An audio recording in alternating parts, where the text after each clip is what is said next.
Oh my goodness, what an excellent intro song. Welcome to Normal X Show, host Rob Miller.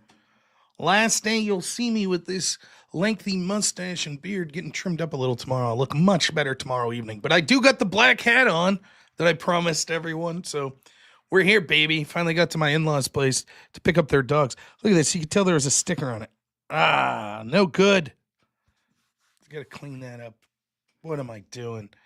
Anyways, wearing my Snow White shirt today. Uh, went to I had a great day today. It was fantastic. I could talk about it. I saw someone complain.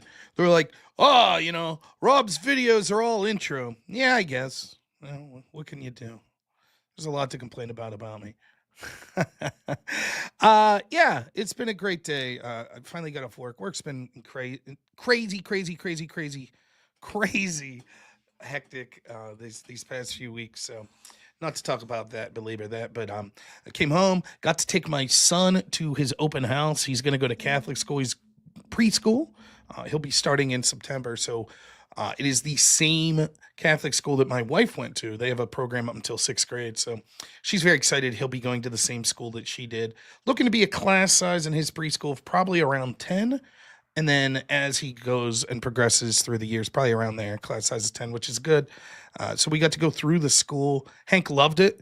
One of the things we're worried about with him is he has not really interacted with a lot of kids his age. He has some cousins that are older than him that he really likes, but he's not so good when it comes to the few times he's met people his age or younger, particularly with things like sharing, which I get it. Sharing's hard. So it was interesting for him to see and interact with a bunch of the students that were already there today and get to kind of see where his classroom will be. And yeah, he is a COVID baby. He definitely seems to be interested in going. He liked their toy section. They had a bunch of two of his favorite types of toys are he loves like plastic dinosaurs, animals, and things of that. So they had a bunch of those. And then he also likes like fake food. Particularly, there's these types. I don't know if it's Fisher Price or what, but they're like Velcroed together. So to be like a pepper, and it's two halves, and you could take a fake knife and cut it open. And so they had like a fake kitchen set. So he was playing with that. Um, yeah, so he enjoyed it. He didn't want to leave, so it was a lot of fun. And then the reason I'm late streaming here is my parents happened to be in town, and they were like, "Hey, do you want to go out to dinner, and then we'll come back to your house and hang out?" And it was wonderful. We had a great time. So a lot of fun hanging out with my brother and my parents. Taking Hank to the school business today. Also, then after the school business, we went to Dunham Sports and we bought my son his baseball glove. I got a new baseball glove, and he got some baseballs to throw around the yard to get ready for T-ball, which he'll be starting. So it's an exciting day. He's a trooper, man. It's sad though, man. I know people pick on me that I'm not masculine or stuff, but every age that I've experienced with my son, I'm like, this is it, man. This is the best. And it always has gotten better. But I still, every time I'm like, I don't want him to get any older. I like this guy. I like 4-year-old Hank. He's he's the best part of me and my wife's life. Him and my wife are easily far and away the best part of my life. And I'm just imagining like a 18-year-old kid talking trash to me, like, "I'm taking the car. Shut up, Dad." It's like, what happened to my 4-year-old man? Uh, so it's a big step, him going from being with us. I mean, granted, I'm gone half the week with work, but waking up and hanging out with him in the morning and hanging out with him all day, him going to school, that's a big step. And it's jumping right in with preschool. It's 8 in the morning till 2:30 in the afternoon, 5 days a week. So I know some preschools are like maybe only 3 days a week or maybe only 4 hours. So it is what it is. I got a new hat. Yeah, I did. I got the so yeah, anyways, it was a good day. I can't complain at all about the day that I had. I'm home from work. Uh Sad day when my son out debates me. It'll be a happy day. He already out debates me. It's We were at Dunham's and he wanted a toy to go with his baseball stuff. And I was like, one toy. So he got this truck. It was a real tree truck that came with an archery hunter, a dog, like a golden retriever, and an elk. And he, okay, that's what we got, no problem. And I was like, that's it, man, one toy. And then they always get you when you get to the checkout aisle, they'll have like little toys and knickknacks, and they had little dinosaurs. So my wife's like, "You're weak. You got him. You said one toy, and now you've bought him two." It's like, yeah, I know I am weak, but but no, it was a good day. So thank you to all my family for being cool. And then we went and we picked up my wife's parents' dogs, and it is a mutt.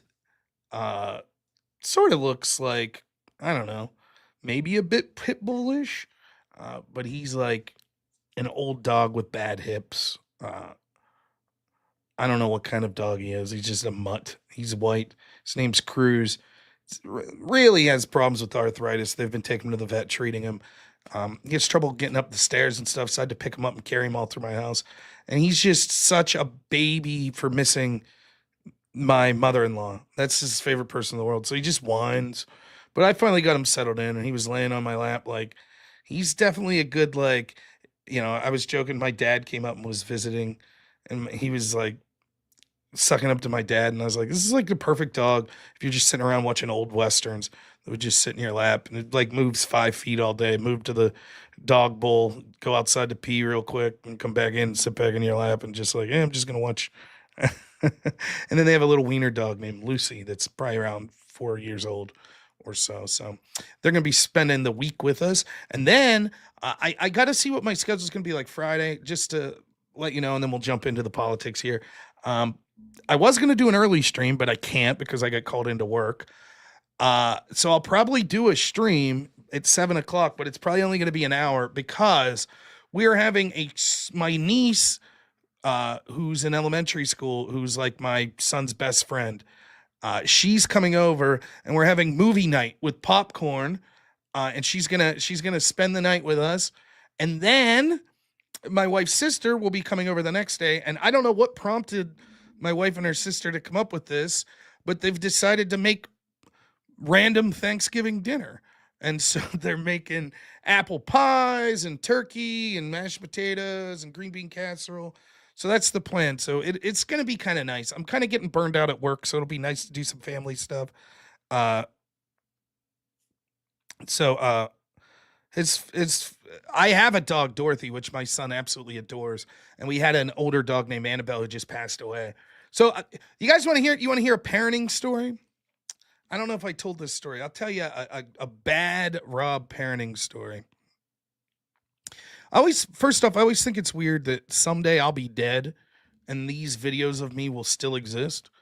And so, whenever it is, hopefully I live until I'm like 90, but whenever I pass, I can imagine my son or my son's son or someone in my lineage or something watching old videos of me and be like, your grandpa was crazy. He's just yelling at like communist online. What's going on? It's kind of funny. Maybe in the future the communists will win and these videos will get my ancestor, my you know future relatives thrown in a gulag or something. But yeah, Jack, that's where I'm getting. So Hank, if you're watching this in the future, this is a situation that I actually am. So a couple weeks ago, I don't know if I told this story on stream, but a couple weeks ago, my wife was out of town with friends, and uh, we have this dog Annabelle who passed away. You've seen her on stream, maybe if you followed me for a while. And she got old. She had a cancerous growth on her that there was nothing they could do about. So we kept her comfortable for about 8-9 months, but it just got so big that it came to the point where it was starting to get infected, and the vet said there was nothing they could do. And so it was a tough situation, and it was the first real experience with like a serious death that my son's experienced, and it's difficult. It's difficult for a 4-year-old to understand that concept. So, anyways, we're starting to get over it. He still asks about her. So my wife's out of town, and me being, I think I maybe talked about this a little. Now that I'm saying it, I think I'm this weird guy who just like sometimes with repetition will just do things mindlessly. And my dogs, when I would let them out our backyard, I always would call for them, and I always would say Annabelle, Dorothy. I don't know, just because I don't know if it's Annabelle's the oldest or if it's alphabetical or what, but I always said her name first. So I go to the door and I yell, Annabelle, Dorothy. And my son perks up and he's like, Annabelle's back? And I had to be like, oh, no, I'm sorry. she can't come back. She died, and I tried to explain what it meant to him, and he was a little bummed out. And he stayed in bed with me that night, so we stayed up watching cartoons. And as he's getting tired, he starts crying and says he misses Annabelle, wants to know why she can't come back. And I was like, well, she died. And he's like, basically, what does that mean? And I was like, well, it means she got real sick, and she left this world, and she's in heaven now. And he's like, but why? Why can't she come back? And I was like, because she got sick. And then he remembers that he had the flu here in December, and he starts crying really hard and goes, but I get sick. Am I going to die? And then I was like, oh, no, not for a very long time. It'll be years and years, you know? And then he says, it'll take my years away. I'll be dead and it'll take my years away. And he's crying really hard. And I'm like, oh shit, where's mom to bail me out of this one? My wife leaves for one day and I end up depressing my son talking about our inevitable death. But I think I salvaged it. I tried my best to talk about heaven, and he envisions it like it's another planet, which is fair. I get that. Like, that makes sense to me. Yeah, I got the new hat, though. I got to wipe this sticker stain that was on it. Let's see if I can get some of it. Yeah, it's a little better. So there, I ruined my son. I gave him depression. Glad everyone likes the new hat. It goes well with my new gray shoes. By the way, I'm wearing my Snow White shirt. The other day, I was talking to some truckers. We did a show about trucking, and I mentioned that my brother-in-law, he owns a shop now, but where he works on show trucks, tractor trailers that are show trucks, and he gets them real nice, and his trucks have won awards. This is one of the truck. I keep pointing to the wrong side. This is one of the trucks he worked on. So obviously, this is an artist rendition, but I think there's a picture of it in the back of my shirt. Let me see here. So that's Snow White was the name of that truck, which won some awards at some national truck shows. I don't know if he has a show in the show, but there's a big truck show in Louisville that he's going to this week, and that's why we're watching the dogs. Courtney's mom and stepdad are going to that. So yeah. Good luck, Andy, if you got a truck on the show. If you don't have a truck on the show, what the hell are you doing? Why are you being too lazy? But he's a really talented dude, man. And it blows my mind as a guy who knows next to nothing about like any automobiles. Like, to watch those dudes that are like these mechanics and these painters, all these people that work on these trucks, and to watch them so into like it's really a form of art. I mean, obviously there's more to it than just that, but to watch people that are really good at what they do and really passionate, and then like a community of them come together for this sort of stuff. I went to, one of these truck shows, and it's little things like all of the lug nuts on the side of the are on the tires. They all have to be turned the exact same direction with like the lettering all facing the same direction. It's immaculate. Like the way that these judges go through and grade these, it's really amazing. So when am I going to start doing debate reviews? Hopefully soon. Hopefully, I got to talk to my editor Black Elk. I'm sure we'll connect this week. So anyway, Slumber Party Friday. I'll probably just do a regular show from 7 to 8 because unfortunately I got called in to do some work stuff during the day. So work. Anyways, let's talk about the scandal. Day 3, talking about the Signal scandal. Look, it would be easy for me to just be like, this isn't the end of the world, move on, don't give it any more oxygen. But I don't give a shit. I'll talk about what I want. Here's the thing, right? Someone nailed it earlier in the chat. And I'm willing to talk. Anybody who wants to call in tonight to talk about this or anything else, let's do it. Right? But I would love to talk about this. And the great part about this topic is I think I could disagree with just about anyone. Right? So I think there'll be a lot of people that are traditionally on my side of things that support Trump that will say I have a bad take on this. And I certainly think, even though it might seem like there are some lefties that'll be like, oh, yeah, Rob did good this time. I certainly think that I'll have a lot to argue about them. It's only big because of the media. Sort of. So we're not going to rehash everything that was in the scandal, but what did I say last night? I said, listen, Jeffrey Goldberg, I wouldn't trust anything he says at face value, right? So even though he brought the receipts that he was involved in this text chain, the idea that he's saying, and trust me, bro, there was more to it. There were war plans, classified material, blah, blah, blah, but I'm just not showing. I said that could be BS. I'm not going to believe it, but it could be true. It could be. And I said, be careful, because if your commentary on this is, well, that's obviously garbage, blah, blah, blah. The implication, what you're saying is, if it was classified material, it would be a big deal, but there's no chance that that was going on. So Goldberg releases some of the files today. Did he oversell what he had? Yeah, he did. For example, he said that there would be the name of a CIA agent that would be outed. Not really. It was just one of the assistants to Hegseth or Mike Waltz. So it wasn't like there was some undercover agent that got outed. So he oversold on that. And obviously mileage will vary on, how serious these direct plans were that were given. But I'm going to tell you right now, I'm basically going to chalk this up as a win for Jeffrey Goldberg. I think that it's cope. I think that there are a lot of Trump supporters that are coping, that are like, this isn't classified. Blah, blah, blah. Yeah, this should probably be classified material. What it was, the important thing was I had to look this up, and I will, if I'm wrong about this, I'm willing to backtrack on this if someone proves me wrong. What had happened was it's Hegseth being like, all right, the attack's going to commence around 12:15, and then at 12:30 we're going to bomb with this, and then blah blah blah blah blah, given some times and when the attack will take place. Doesn't say it's going to be at this GPS location. It doesn't say it's going to be against this specific person or this specific battalion. It doesn't say it's going to be carried out by this specific battalion. But it basically says, yeah, there's going to be an attack. Right?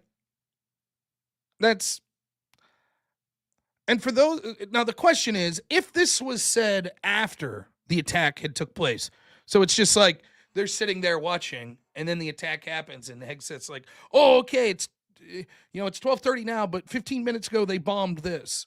Then it's less of a big deal, because you could say, well, it can't be classified because it's already been hey, Sparky, hop into the StreamYard. Yeah. Can you do that? If you're on my channel watching, I'm posting the link in. All right, man. We'll see you soon. Let's end this. Sorry, but Sparky's gonna. So Sparky will join me here. Anyways, that's. But it wasn't, unless someone proves me wrong. This was said before the attack took place. And for me, it's real simple. For all those saying, oh, it's not classified, this, that, the other, blah, blah, blah, blah, blah. I want you to be honest. Answer yourself right now. Answer this right now.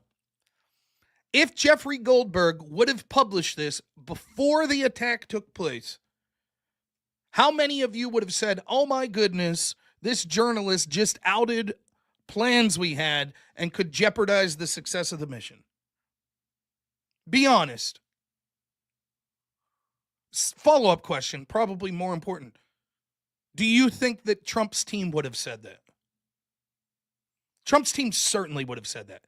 And my guess is 95% of Trump supporters, if they're being honest, would have said, yeah.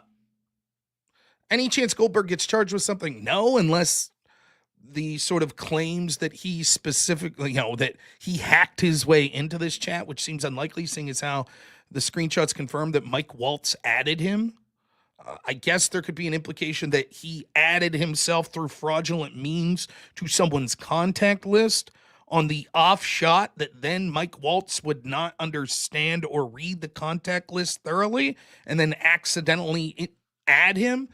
That's cope, though.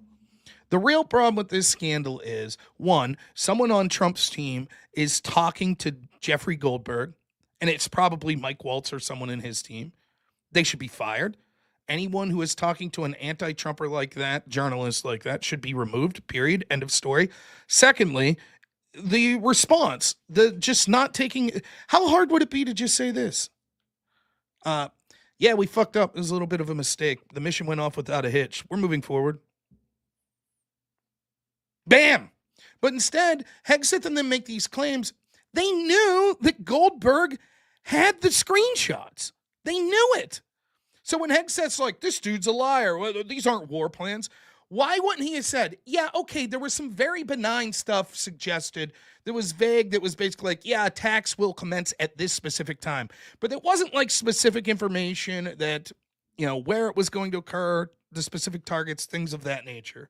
And we didn't out any undercover agents or anything like that. But instead, they're just like, nah, it's all bullshit. It's bullshit. And then a bunch of Trump supporters are like, yep, it's bullshit. And then Goldberg particularly is like, okay, here's what I have. And now we have people like I'm sorry, man, you're making an asshole of yourself if your argument is, well, Goldberg said it was war plans, but actually it was just attack plans. Now, go fuck yourself. All that matters is this. If this would have been released by Goldberg before the attack, would you or would Trump's team have said, this is outrageous, this could jeopardize the success of the mission? I say yes. I say absolutely that could be the case. And therefore, Goldberg, although he's wrong on the severity of it or anything like that, is basically right. That he was added to this. He's someone who shouldn't have been added. People were careless with this information that could have jeopardized the mission. And it's not a huge deal. It's something that everyone in Washington needs to be more careful about, the handling of classified information, but it's not the end of the world. It's nowhere near as bad as what Hillary Clinton's team did. And the truth is, I'll guarantee you could go back, and I guarantee the Biden administration was using Signal all the time, and there were specific things being said there that could jeopardize missions in some. It's just they didn't accidentally add a journalist, and even if they did accidentally or intentionally add a journalist, that journalist was going to be on the side of the Biden team and wouldn't have outed it anyways. Trump's team has to do better. Trump's team, Pete Hegseth, Tim Walz, everyone. There will be agents within your own administration that want to bury you. They feel morally just in doing it. The swamp will not go down easily. So when you do stupid shit, it will almost always get leaked to the media. Almost always. The best thing you could do is own up to it. Say that these people don't really give a shit. They're just trying to blow up a story. We own up to it. We'll get better. You have to operate under the assumption that you must do things better than every other administration, because every mistake that they make will be covered up by the establishment, and every mistake that you make will be magnified and blown up by that same establishment. And so when you give them fodder by doing dumb shit like having a Atlantic journalist on your chat when you're talking about this stuff, you have to know that that's going to blow up. Once it does blow up, you have to just say, yeah, okay, we'll take accountability, we'll find out what went wrong and move on. You don't say, nah, it's all bullshit, then to keep the story going again so that they could release more information, to which you then say, but he said war plan and it's actually just an attack plan and blah, blah, blah. You look like assholes. You look like amateurs.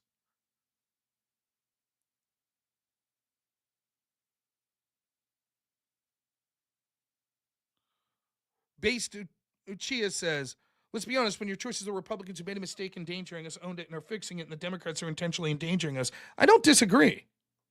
I don't. But that's the whole thing. The scandal, again, I said it yesterday. If this was classified information, which it seems, the scandal's a 3 out of 10.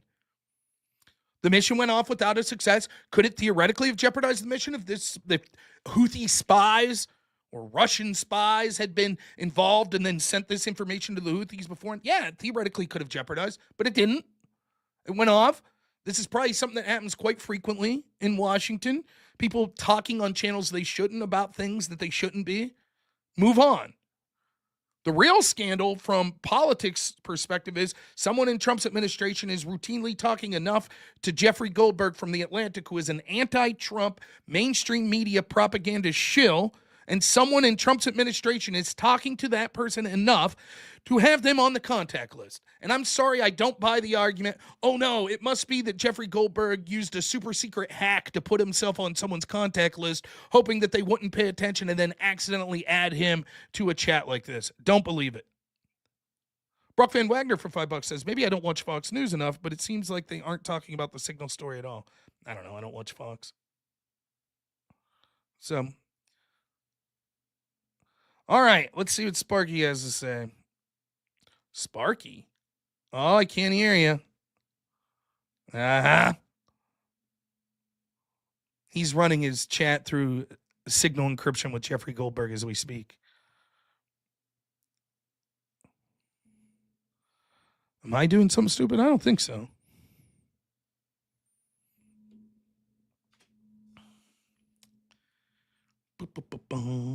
By the way, Sparky, professional streamer. And me too. One of us is screwing up. Still can't hear you. Uh-huh. I heard you on the Discord.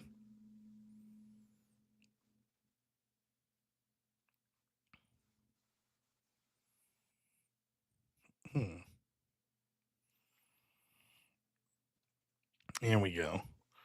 I'll just keep going through the nope, can't hear you. Nope. Is it because you're still in the waiting room on Discord? All right. If we have to go through Discord, we will.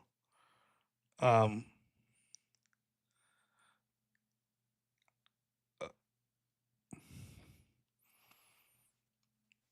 don't know. I don't know how to test. Nope. I guess we'll just go through Discord. I don't know. Someone else calls in. We'll see if it's on my end. Here's the link again. Someone else try to call in real quick, and we'll see if it's me or if it's Sparky. It's you? Okay. Make sure you're not muted on my end. Check, check, check, check, check, check, check, check. Yeah, I know we could do audio through Discord, but then what happens is for some reason I can't figure this out. When I do audio through Discord, everyone's sound is always much higher than mine. And then my whole audience complains, I can't hear you because my mic does this thing where it automatically lowers, and they'll be like, I can barely hear you, and your audio, your caller is super loud. Do you want to just do Discord, Sparky? Just nod your head. All right. All right, let's do this. There we go. Now people will complain the whole time about the audio. What's up? Can you hear me? One sec. Okay. So there's just. All right. People should hear you now. Go ahead. Okay. Rick. Let me kill the StreamYards. There we go. Alrighty, so it's a problem with the StreamYard's interface and my stuff. So that's where the problem is. Oh, okay. Well, at least it wasn't me. Yeah. It's you. Yeah. It's me. Oh my goodness. Yeah, no, it's because I grabbed a capture card and it's trying to run it through my capture card for some reason. I've got to figure out the pathing on that and why it's doing that. Anyway, I think everyone's making way too big of a deal of this. As someone who deals with classified material pretty much on a daily, there's not enough information here for it to be classified. And it sounds I'll just have to forget the term classified. If this information had been made public to the Houthis, or forget about public, if they were aware of it and the Trump team was not aware that they were aware of it, could the Houthis have used this information to help bolster themselves against this attack? If they knew the location from where the F-18s and the MQ-9s were launching from, yes. But they didn't, based on this. Yeah. So without that information, they couldn't? Yeah. I disagree. Well, it's just a matter of F-18s fly this fast, things like that. If I'm a terrorist organization and I'm told you will be hit at 12:15, then every part of my organization, I'm trying to prepare for that. So the bomb deal of when they drop, that could actually be used for a lot of good information, but it's not like it's as crazy as you think. It is. Do you think as someone who has dealt with military operations and shit like that, I got a little bit of an idea about it. Well, you could say that. I just want you to be honest. If Goldberg released this information immediately upon getting it, and then the Houthis got it, do you think that the Trump administration would have said Jeffrey Goldberg jeopardized the mission? They probably would. Right. Just like Wick and all the other hacks are claiming that this is the end of the world. Well, I'm not saying it's the end of It's the world. I'm not. Fuck Wick. Fuck all these lefties. well, I'll talk about where I think about them. And that's coming up in this show. I was hoping yeah. that one of these lefties could call in so I could give them a piece of my mind. But forget Wick. How about me and you as individuals? If So it's true that me, either us or Trump's team would have said it would be outrageous to share anything like this because it could have jeopardized the mission, then that means that by disclosing that information in a careless way, they would have also admitted, if they're being honest, yes. And there's only two options. Either they would be honest once we both agree that, yeah, Trump's team would have said that this jeopardized the mission. Either one, they would be hacks to say that because they realize it wouldn't jeopardize the mission. Or second, yeah, they would be honest about that and there could theoretically lead to jeopardization, which means that they're being dishonest when they're saying, there's no big deal here. so I'm not saying it's a nothing burger. In fact, I'm pretty much on record on the Twitters or X or whatever we call it these days. What a boomer. I The Twitter, on the Yeah. Facebooks. Yes, yes. So I called it a something Sammy or a something sandwich. Yeah. Because it's not a nothing burger. There's some actual reality to it. There is some bit of what would be considered a breach, a security breach. Mhm. But is it the classified bombshell that everyone's pretending it is? No. No, it's a 3 out of 10. It's freaking retarded. That's Yeah, what it freaking is. It's a retarded 3 to out claim of 10. otherwise. But the problem is the reaction to it. That's the problem. So the reaction to it is very simple. I think the Trump administration botched the messaging on it. The way that they addressed it was stupid. Right. But all the same, fuck them lefties, because they'll sit there and tell you there was not a freaking problem with the Hillary Clinton emails. That's right. There was none of these problems with all these other issues that they have done. And Signal, by the way, was used by the Biden administration. Sure. And so the big deal about how Jeff Goldberg got into that call. One of Mike Waltz, and I can't remember his name, staffers used to work for one of the largest law firms that basically does nothing but sue the Trump administration. Cool. Why is that guy working for the Trump administration? He's working for Mike Waltz. He's not working for the Trump administration. Well, he is working for Mike Waltz, who is working through the Trump administration. So yes. Through the transitive property, he's working through the Trump administration. Yeah. Why is he still there today? Because Mike Waltz is an incompetent shill. So's Trump. Well, how hard would it be for Trump to go, "You're fired"? Pretty simple, right? I mean, he could. He won't. Why won't he? Because he's Trump.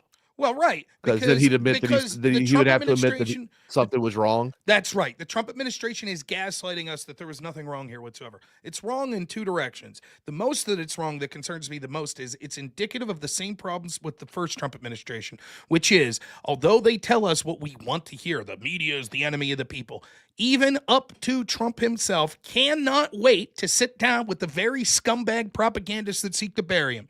He will once more, give it a month, he'll be sitting down with Maggie Haberman from the New York Times again. He'll do it. You know it. I know it. Everybody knows the media to love him so much. It's ridiculous. I'm just saying that's the truth. And so they're not going to admit that there was any wrongdoing here. And I don't give a shit that they don't respect the lefties. Fuck them lefties. Agreed. The problem is he's trying to gaslight me and you and all the people that are Trump supporters. That's the problem I have. When they're out there like, well, actually, this was just an attack plan and not a war plan. Oh, go fuck yourself. Yeah, that's cope. That's cope. Right. And I don't like hearing it, especially from people like J.D. Vance, who I respect immensely. Like, it's just like, just calling it. Now, look, I understand that you might be in a tough spot because you don't want to step on the president's toes. And if the president's like, look, I'm a little frustrated by this, but hey, man, we got a bunch of shit move on, right? You might not want to come out then if you're J.D. Vance or Pete Hegseth and say, yeah, this is a fuck up. We need to do better, because that might be interpreted by Trump as like, why even admitting that? I don't know. I don't know what Trump's saying specifically about it. But I don't like getting gaslit. Period. Yeah, yeah, And yeah. and again, I understand. This is something I've been the whole shtick I had on Wick's panel, where the whole lead up to that was I'm not going to listen to lefties demand that I cope and oh my god, clutch my pearls over a Yeah. tweet that Trump had from a quote of Napoleon because oh my god, it suggests that he's going to use lawfare. It suggests that he'll be an authoritarian. When they sit there and cheered all the lawfare against Trump and the authoritarianism against Trump and Trump supporters, I don't give a fuck. But I will talk to someone like you or someone like Lactoid or someone who might say, yeah, actually, I have a problem somewhere with this message. Yeah. But I criticized the far worse crimes that I saw, authoritarianism, etc., that I saw of the past administration. Same thing here. Like, I wouldn't have a problem if Pete Hegseth was like, yeah, to every member of the Democratic media or the Democratic Party is demanding answers, go fuck yourself. Now, let me talk to the rest of the country right now. Yeah, this was a mistake. Whoever was Yeah. contacting Goldberg enough to have him on the contacts list will immediately, as soon as we are 100% certain who it was, that person will be removed and will never work in any capacity for the government again while Trump is in charge. Period. And we'll do our best to make sure that their access to classified information is revoked, just like we've been revoking other people. To anyone else in the Trump administration, if we find out you are contacting through channels like Signal members of the corrupt mainstream media, you also will be unceremoniously fired immediately. We don't care how high up your position goes. As far as the using Signal, yeah, we do understand that it's a legitimate thing we could do, but we need to be more careful about it if it's information that could be sensitive, because even though we think it's a successfully encrypted network, we should go through it by the book, and so we're going to be doing better to make sure that occurs. Thank goodness this mission went off successfully. The fact that we have to talk about this nothing controversy because there's nothing to say about the mission itself because it was so successful speaks volumes. Thank you so much to our service people that carried this out. The real people we owe answers to is you, and we're going to do everything possible to put you in a good position, unlike the previous administration that not only sent you places to die in disasters like the Afghanistan pullout, but then refused to even talk to your families afterwards. We Yeah. promise to take you seriously. Bam. Scandal over. Simple. Yeah. I came up with that in the 10 seconds right before I said it to you. That's Yeah. it. How hard is The it to do messaging is that? bad. The messaging is bad. And here's the deal. Now I will play the whole it's not classified. And the reason why it's not classified is because it doesn't give enough information for one, and for two, because Donald Trump, the classifying official, the penultimate classifying official says it isn't. Well, So but I don't care if it's classified or not.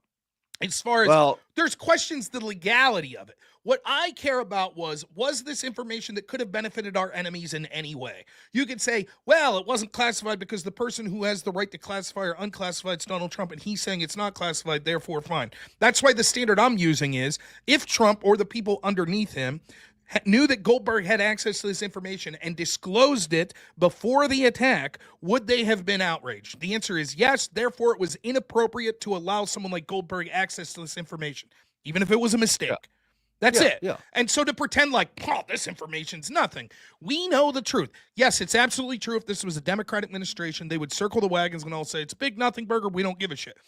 We don't have to guess to that because that's what they did with the Hillary Clinton scandal, which was far worse. It wasn't just yeah, one chat where one member of the media got in. It was dozens of people without classified clearance that were involved in these email chains with the private server of Hillary Clinton that she knew well about, that she had for months, if not years, and then deleting subpoenaed evidence after the fact once they were caught. That's magnitudes worse than what happened here. And none of the Democrats gave a shit. All of the people like Wick that you see out there like, Hegseth must be fired or resigned. We, the American people, demand it. It shows that he's incompetent and he jeopardized. There is zero fucking chance if Wick was old enough that he was like, well, I can't vote for Hillary Clinton now. She's incompetent. She deserves to be fired, removed from her job as Secretary of Defense, and never given a position like that because she jeopardized our people. There's zero chance that people like him said that. They're fucking garbage hacks. Me and you know that. But yeah, that doesn't mean that we should want the same from our side. I don't mind our side saying, hey, we're going to live up to the standards that you set, but don't bullshit me. Don't bullshit your supporters, because then I got to listen to other people that are gullible and these, people that are like Trump could never do wrong, that are making assholes of themselves. And that's how you lose the sort of middle of the country that right now has got the Democrats at like a 26% approval rating because they're tired of the obvious lies and bullshit of the Democratic Party. right? Oh, Yeah. Joe Biden's not cognitive declined. So how do you lose them? By saying things like, this wasn't a war plan, it was an attack plan. It's bullshit. It just makes them look Yeah. amateurish.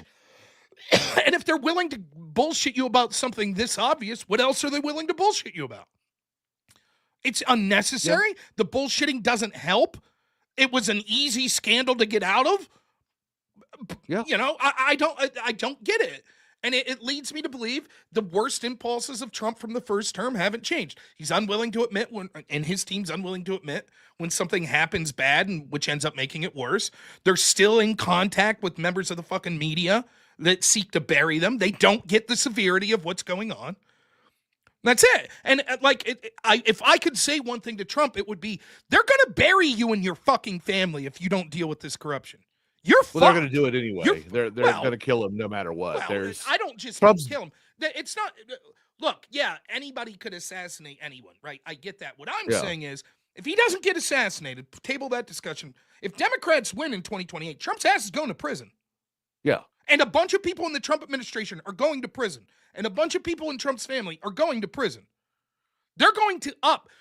The lesson that Democrats should have learned is if you come at the king, you best not miss. Well, right now, Trump's coming at the king. And he better not miss. Yeah. Well, the deal is, so the way I look at this is the way this was handled. This wasn't. This was the deep state as far as I'm concerned, because this is literally something you would see a CIA type operation act like. What do you mean? Is your claim that you don't think that Jeffrey Goldberg was actually on someone's contact list, that the CIA inserted him? No. So I believe that that staffer that works for Michael Waltz, and this is just me tinfoil hatting it, but I believe that this staffer is working for, the spooky boys, as I like to refer to them. And they said, "Hey, man, look, we need something. Trump's really circling the wagons. We haven't been able to get him on anything. What can you do?" And he's like, "Well, I could add Jeff Goldberg, the guy who did the whole losers and that grift. We could put him in the chat of these signal But wait, deals he didn't. Mike Waltz added him. Mike Waltz's staffer added. You think any of these people actually do anything? Well, okay, all right. Let's assume that's the case. Okay, fair enough, right?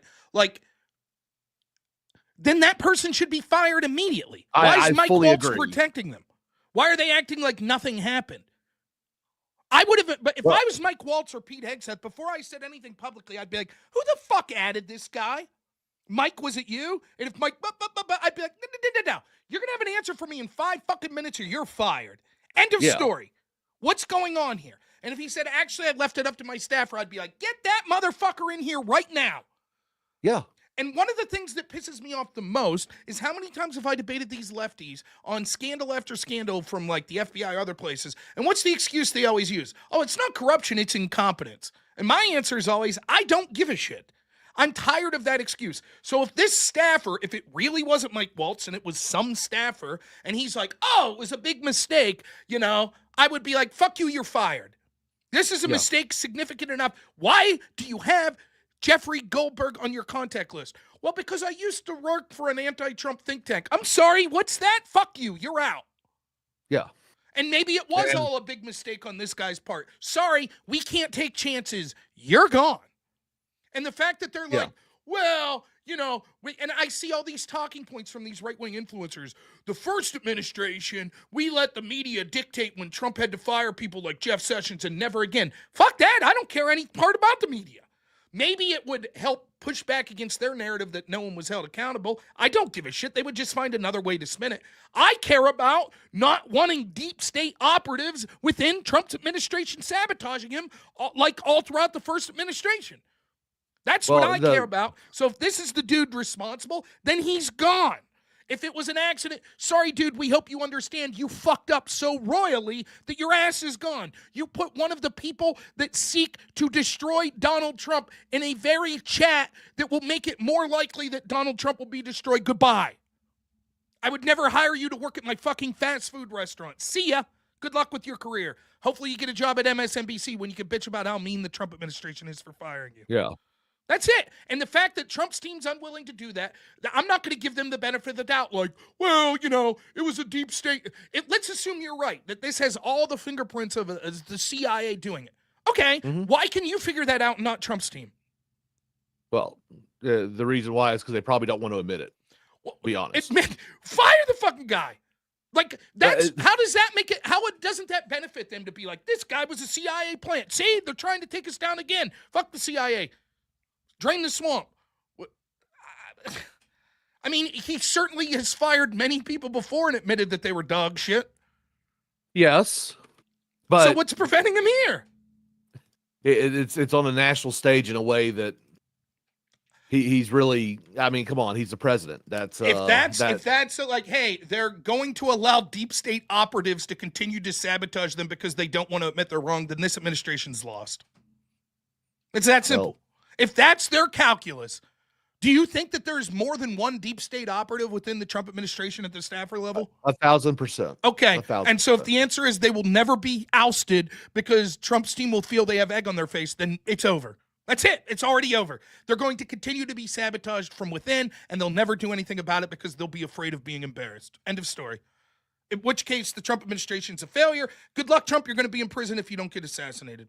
That's it. That's all I have to say. If your ego is such that you're unwilling because you're afraid you'll be embarrassed by saying this guy's intentionally sabotaging us, then that's it. Now, maybe the guy didn't intentionally sabotage. Maybe it was a mistake. Nonetheless, he could have intentionally sabotaged, so he should be fired. And if it was a mistake, I don't care. It's such a grievous mistake, he should be fired.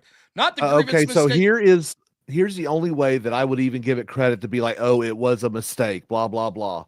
He brought someone on that had the initials JG on there that was supposed to have been there, and someone changed the number on his phone. Yet again, that still points to a staffer. Right. That would still be someone intentionally sabotaging. It's a victim of that would be more of a victim of circumstance. Just like the other option that I put forward. Either way, it's a staffer that's involved. It's the only thing that makes sense. I don't understand. The most likely scenario is the scenario you outlined is likely. I think what's more likely is that there are staffers that are intentionally talking, maybe even up to Mike Waltz, that are intentionally leaking information to members of the press. Maybe they're even doing it for what they think's good reasons to help Trump. Hey, here's a good thing to say. Here's a good thing to say, blah, blah, blah, blah. In which case, I don't care. Anyone that's got back channels to someone like Jeffrey Goldberg should not be in this administration. And they accidentally added him from their contact list because they made a mistake thinking the initials were the initials of this other guy. Yeah. That's the most likely scenario, to which I say, okay, whoever it is that has back channels and signal contact with Jeffrey Goldberg needs to be fired immediately. What were you saying? Yeah. Not only should they be fired, I would grill them. I would have Kaj Patel and the FBI like, did you disclose classified information? What we want to know all of your conversations that you previously had with Jonah Goldberg. We want to see all the signal chats and all other forms of communication you had with them. That's what I would be doing. Now, is there a chance that could be happening in the background? Maybe. Definitely. But then the idea that they're coming out like, oh, it's a big nothing burger. Just, like, how hard would it be to be like, yeah, it wasn't the most significant classified information.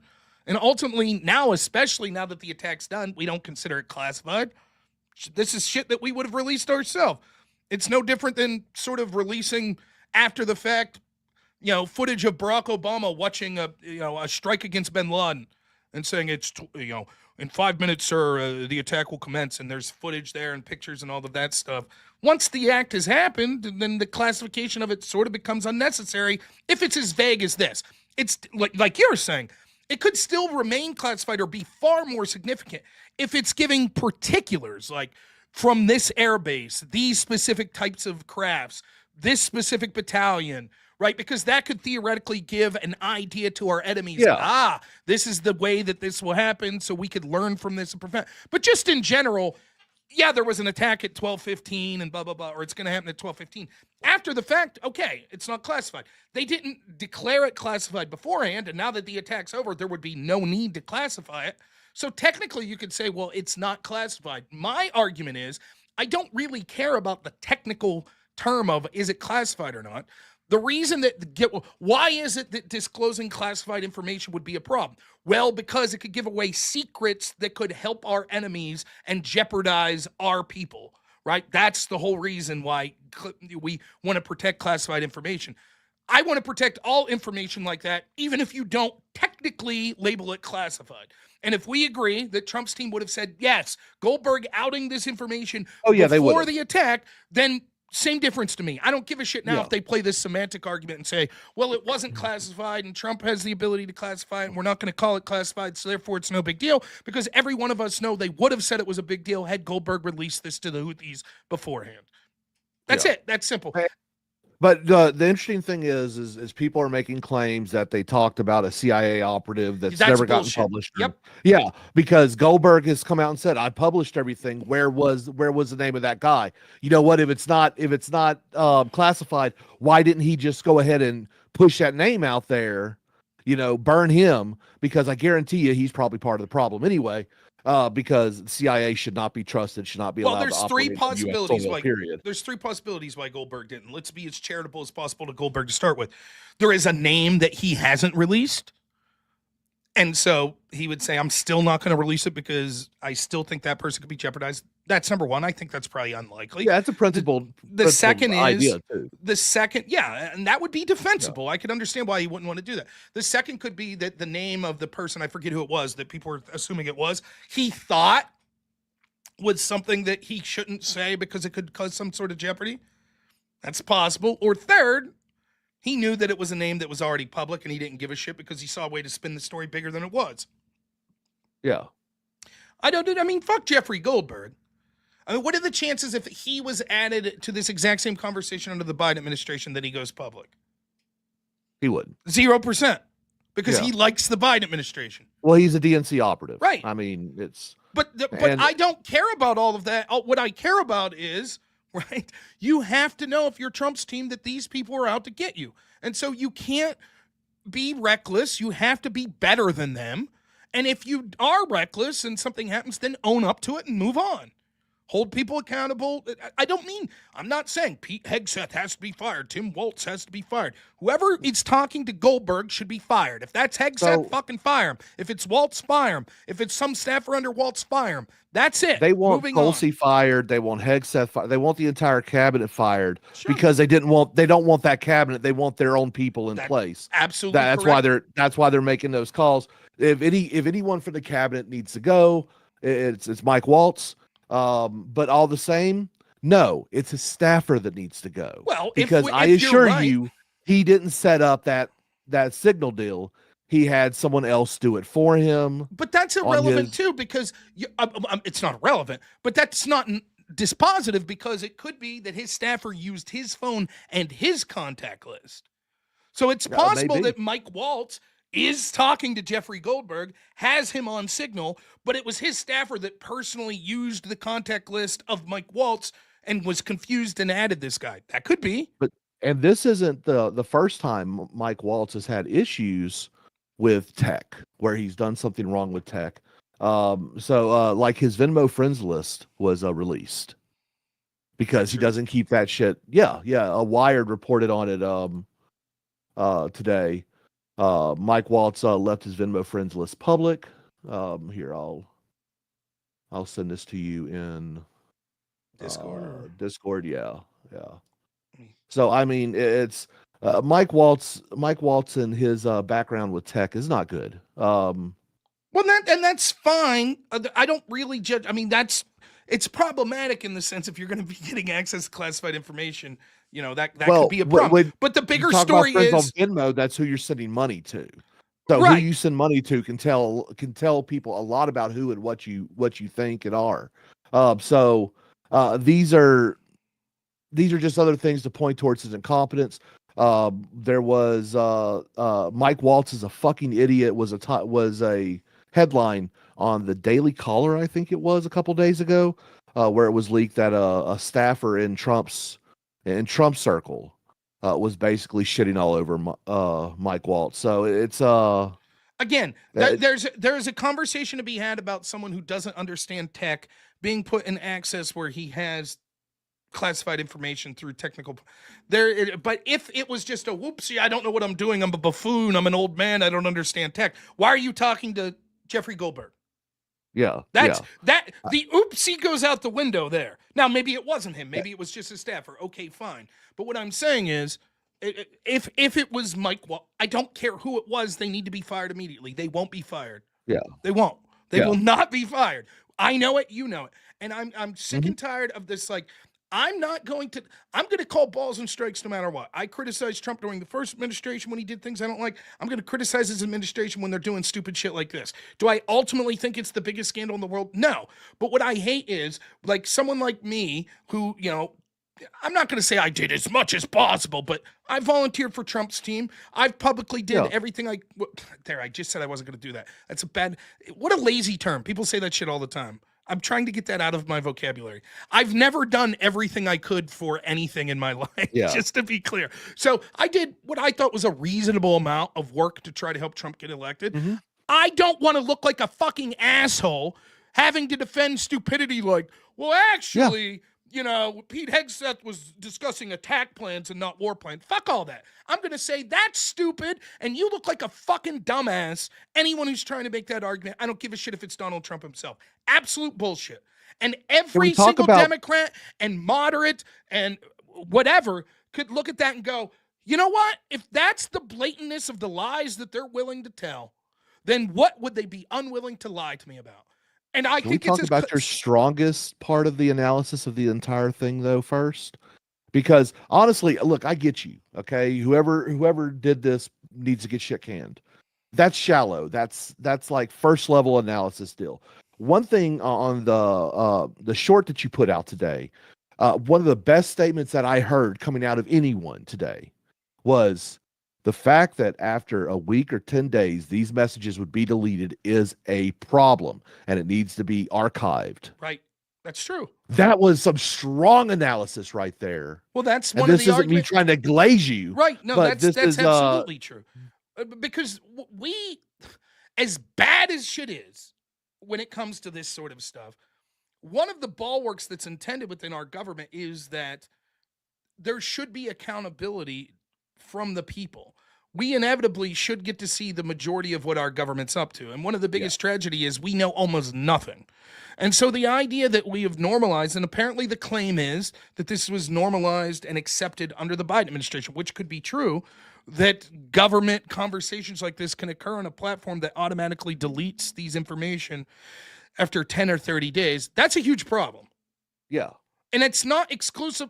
What I'm saying is, and listen, I'm so tired of, source. Like I saw a video from Destiny the other day saying like, let me see the source that DEI was ever like equality of outcome. Show me, like, go fuck yourself.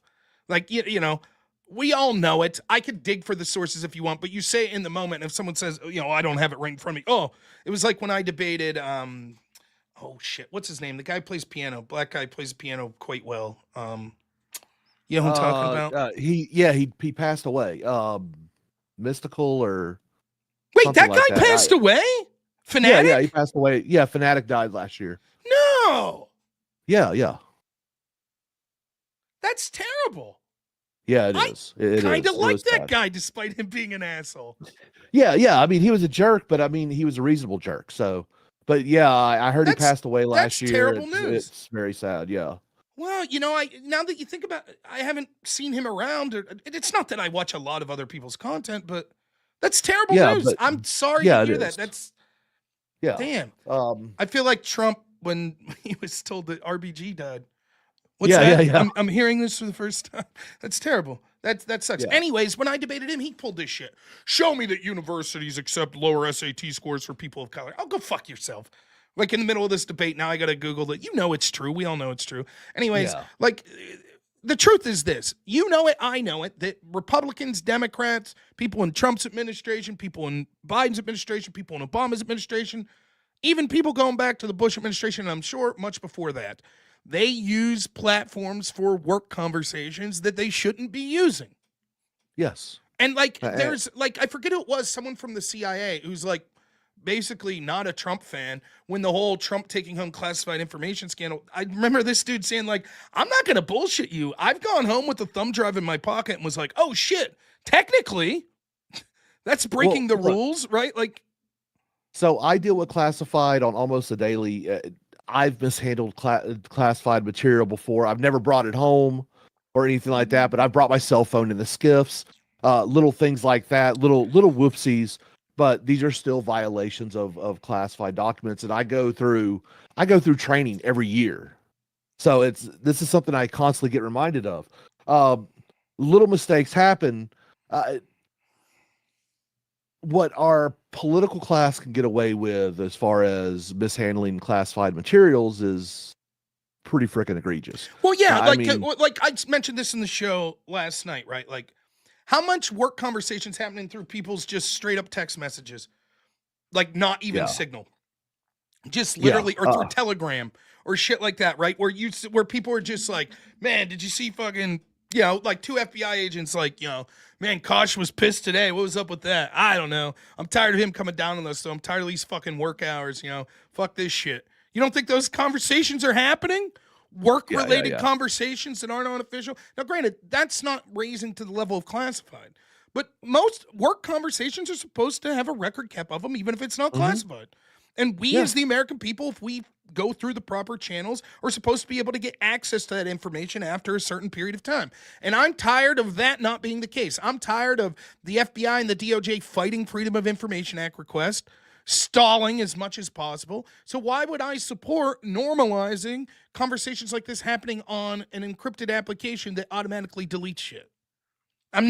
not. I'm against it. Whether it's Trump's team, Biden's team. And Am I saying that it's the end of the world? No. Am I saying that it's unique to Trump's team? No. I'm not saying any of that. But the fact that this is occurring now, for the sake of the standard that's been set, the Democrats are on Capitol Hill yesterday saying, well, we want to see transcripts and blah blah blah.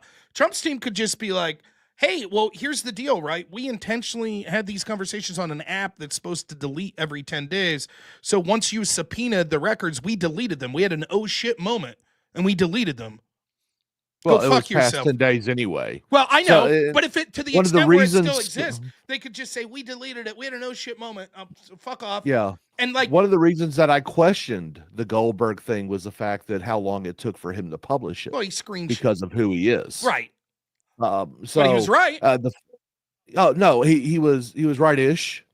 I'm not going to sit there and pretend like he was accurate because when he said, "Oh, he talked about weapons," no, he didn't. He talked about aircraft launching. He He was didn't more talk about weapons directly. one That's time. true. You're right. There were He did not specific things, talk. He, but he he had information that he shouldn't have had that the Trump yes, administration would have been outraged if it was yes, disclosed before. So him saying, and I believe this. Listen, here's the thing: as much as Goldberg hates Trump, Goldberg wants war with Iran. So he ain't going to say uh, shit that jeopardizes that attack beforehand.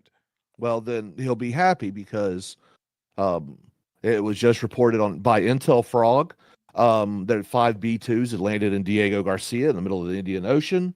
And yes, war with Iran we're on the cusp on it, Yeah. unfortunately. Yeah. It's not something I'm interested in.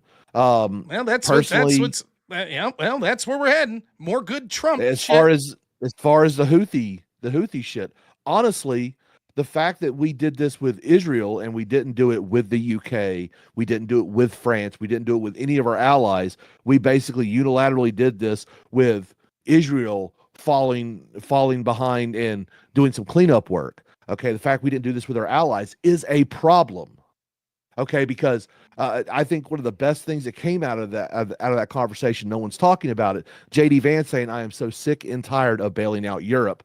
Yes, JD Vance Yeah, was the he's right. best voice Yes, that's in right. that call. That's right. That's why it's sort of a shame to see him today be like, well, you know, this was he's not taking account as much as he He's in the should. shadow of the presidency. Yeah, He's the vice I president. He know. has to be the hype guy. I It is know. what it I know. is. But he's right about that. I think JD Vance has the potential to be the best politician with a serious shot at considerable power in my lifetime. Yes. I It- really feel that. I think that his impulse is closest to me than anyone other than, I know you don't like Ron Paul, but like No, I love Ron Paul. I just have a grudge against him because he voted against funding me body armor. Yeah, I mean, I know that. I just have a personal grudge. I love his principled stances.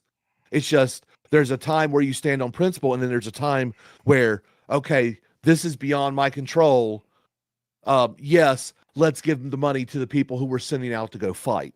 That's really my only problem with Ron Paul. I will never, I've lost too many friends because of delay of equipment, because of Ron fucking Paul standing on his laurels.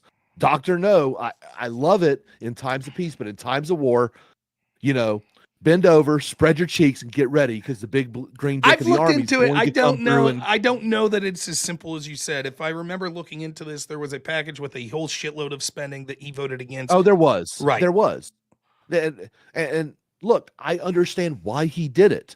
My problem is people were already in combat; they were already in harm's way, and he was delaying money that could have saved Okay, the but what lives if of that people.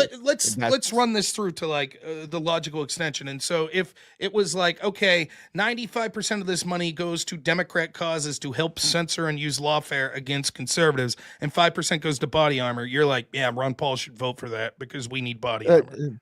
you wouldn't even see you would see a lot of Republicans vote against that too. No, no, no, no, no. Yeah, That's yeah, yeah. dude. How many When Ron Republicans Paul, just signed a budget, a CR that funds USAID? How many oh Republicans yeah, before that were continuing to fund the FBI under dude, the I Biden work for the administration? government. I work for the government, and people are mad at me because I'm hanging out in the break rooms, and I'm like, God, I hope they shut this fucker down. And they're like, you're talking about our paychecks. I'm like, yes, exactly.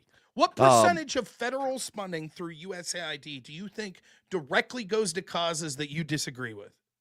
oh, probably well for the USAID budget's probably 85%. Okay, and yet Republicans almost universally vote for it. So the idea that they wouldn't have voted for a bill that 5% went to body armor and 95% to causes against them is Well, absolute bullshit. They do, and but it's proven that they do it all the time. The USAID budget is just a small portion of that CR. So I'm talking about they were talking about a bill to specifically fund this military action. And yes, there was pork in it. There's pork in everything. Okay, but uh, I believe that we should have clean bills. I believe every department should be individually funded through its individual bill. So that would mean DOD, uh, the Department of Natural Resources, Human Health, all this other bullshit. All that should be in individual bills, clean bills across. I hate omnibus bills. I am look. I'm a Thomas Massey guy. I'm a Rand Paul guy. Ron Paul, I love, with the exception of that one time where he kind of fucked me, and it's just kind of like when I had to buy it when my wife at the time had to buy my body armor and ship it to me. Yeah, I mean, I just, Uh, I understand the I hope position. You're I coming. take that personal. I take that personal. I understand. I Um, think that though, oftentimes what I see it now with Thomas Massey a lot, which Massey fucked up and voted for one of the CRs, I think, under Biden. But in general, Massey just being like, I'm going to be a no on all of this shit always. And certainly there could be anyone now that's involved in the military that says, but look, there was $2 million allocated to better safety equipment. For the military. So fuck you, well, Thomas Massey. You voted um, against that. And at some point, I'm like, if we approach that mindset, nothing will ever change because that's always the game. There's always a little bit of good in all of these spending. yeah, yeah. And so if we say, well, we will say fuck you to anyone who's principled says, no, I can't bear this because that little bit of good would have personally benefited me. But Ron Paul was voting for it, voting against it, not because of anything in the bill as much as it was an undeclared war. And I get that. I understand because I don't. Is Congress, that true? Is that the why he voted yes, against it? yes, the power to declare war is vested in Congress. There was no declared war. They did a resolution of action or whatever. Um, and they basically gave the president carte blanche after 90 days. And that's what he was protesting against. He was protesting that they weren't going through the actual deal declaring war, which honestly, I am sick and tired of us doing military actions, police actions, things like that. Okay. It actually fucks over the veteran of these conflicts. By the way, the Trump administration is talking about cutting my VA benefits. They think that people who are permanently disabled should not get any money if they are still capable of working. Um, I disagree with the Trump administration on that. But the fact that since the invasion of Iraq and the occupation of Afghanistan is not classified as a war, we actually have less of a legal standing to defend our benefits on that. Yeah. So I think it is criminal that our Congress has not had the testicular fortitude to declare war in times of actual need. It's really a bad look. It gives us more of an autocratic rule when a president can determine. And look, emergency actions, yes, that's why the president is afforded like a 90 to 180 days um, of control over the military, can deploy the military without congressional approval up to a short amount of time. But after that, they must quote unquote declare war. Well, what they do is they do these resolutions to allow action, military actions, and they just keep continuing it. They are actually throwing away their separation of power. Their the Congress hasn't even passed a budget in 10 years. So just to be Con- clear, just looking at this, I'm not saying it's true. This is what it's saying about this vote. Mhm. Democrats ran ads saying that these Republicans, including Ron Paul, were against body armor for the troops. In the original ad, VoteVets.org based its false claim against one measure that made no mention of body armor, either in the amendment itself or the Senate debate about it. It would have provided $1 billion for the purchase of unspecified equipment. This time, Yeah. the ad also cites a second vote, which Dole and others like Paul cast against the Democratic amendment, which would have shifted $322 million away from Iraqi reconstruction and applied it to, quote, safety equipment, some of which could have gone to body armor. But it's not a vote against giving our troops body armor, which had already been shipped to Iraq. An appropriations bill which Dole supported contained an extra $300 million for possible use of body armor. The Pentagon said it had ample funds for body armor, and in fact had everyone in Iraq supplied with the vests within 3 months after that vote.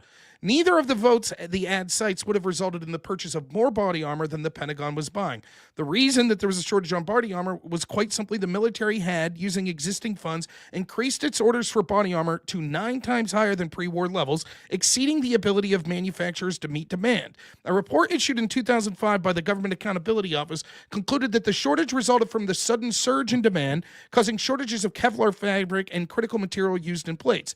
GAO also faulted the Pentagon logistics system, which said it was trying to ship units so fast, sometimes directly from the factory, that it lost track of thousands of vests. Money was not the problem. The GAO showed no shortage of funds.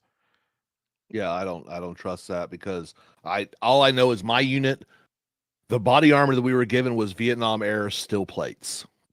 I don't disagree. I would assume you're true, but Yeah, it's but that but it was and we were told if you want actual usable armor, buy it yourself. but We'll but if reimburse the you. argument, that's like saying this though. It's like saying, well, alls I know is as a parent of an inner city child, my child's education fucking sucked. So we need more money. And if someone says, but we're already sending assloads more money, the problem's not money. The problem's the people that are using the money. You would say, alls I know is that it fucking sucks. So I'm pissed at the people that didn't vote to increase the money. Like, you're on the end of it, like, yes, I don't disagree. At the person who deserves it most, those of you that are fighting, you're not getting the proper supplies. The question is why? Is it because Ron Paul didn't vote for an amendment to earmark an extra No, 322 it's million? not just Ron Paul. So the only reason why I focus on Ron Paul is because Ron Paul was one of my favorite political people at the time. When Ron Paul ran for president, had had the whole Iraq thing not, I would have checked the box for him in a heartbeat. Okay, I loved Ron Paul, and I still love his little annual budget deal where he goes through portion of the budget that can be cut and things like that, and no one would ever notice. And I love his economic theories and things like that. But I felt so fucking slighted because of his filibuster of this funding bill. And mind you, I was already in theater. I didn't see this shit going on. Mm-hmm. We're just getting word of it through our families and stuff. The the once a week or once a month or however many times we're able to actually call our family, and we're going, we need fucking body armor. Well, they're holding it up in Congress, blah blah blah. Yeah, I don't care. Shut up. Just go down to the gun store and buy me some fucking armor. You know.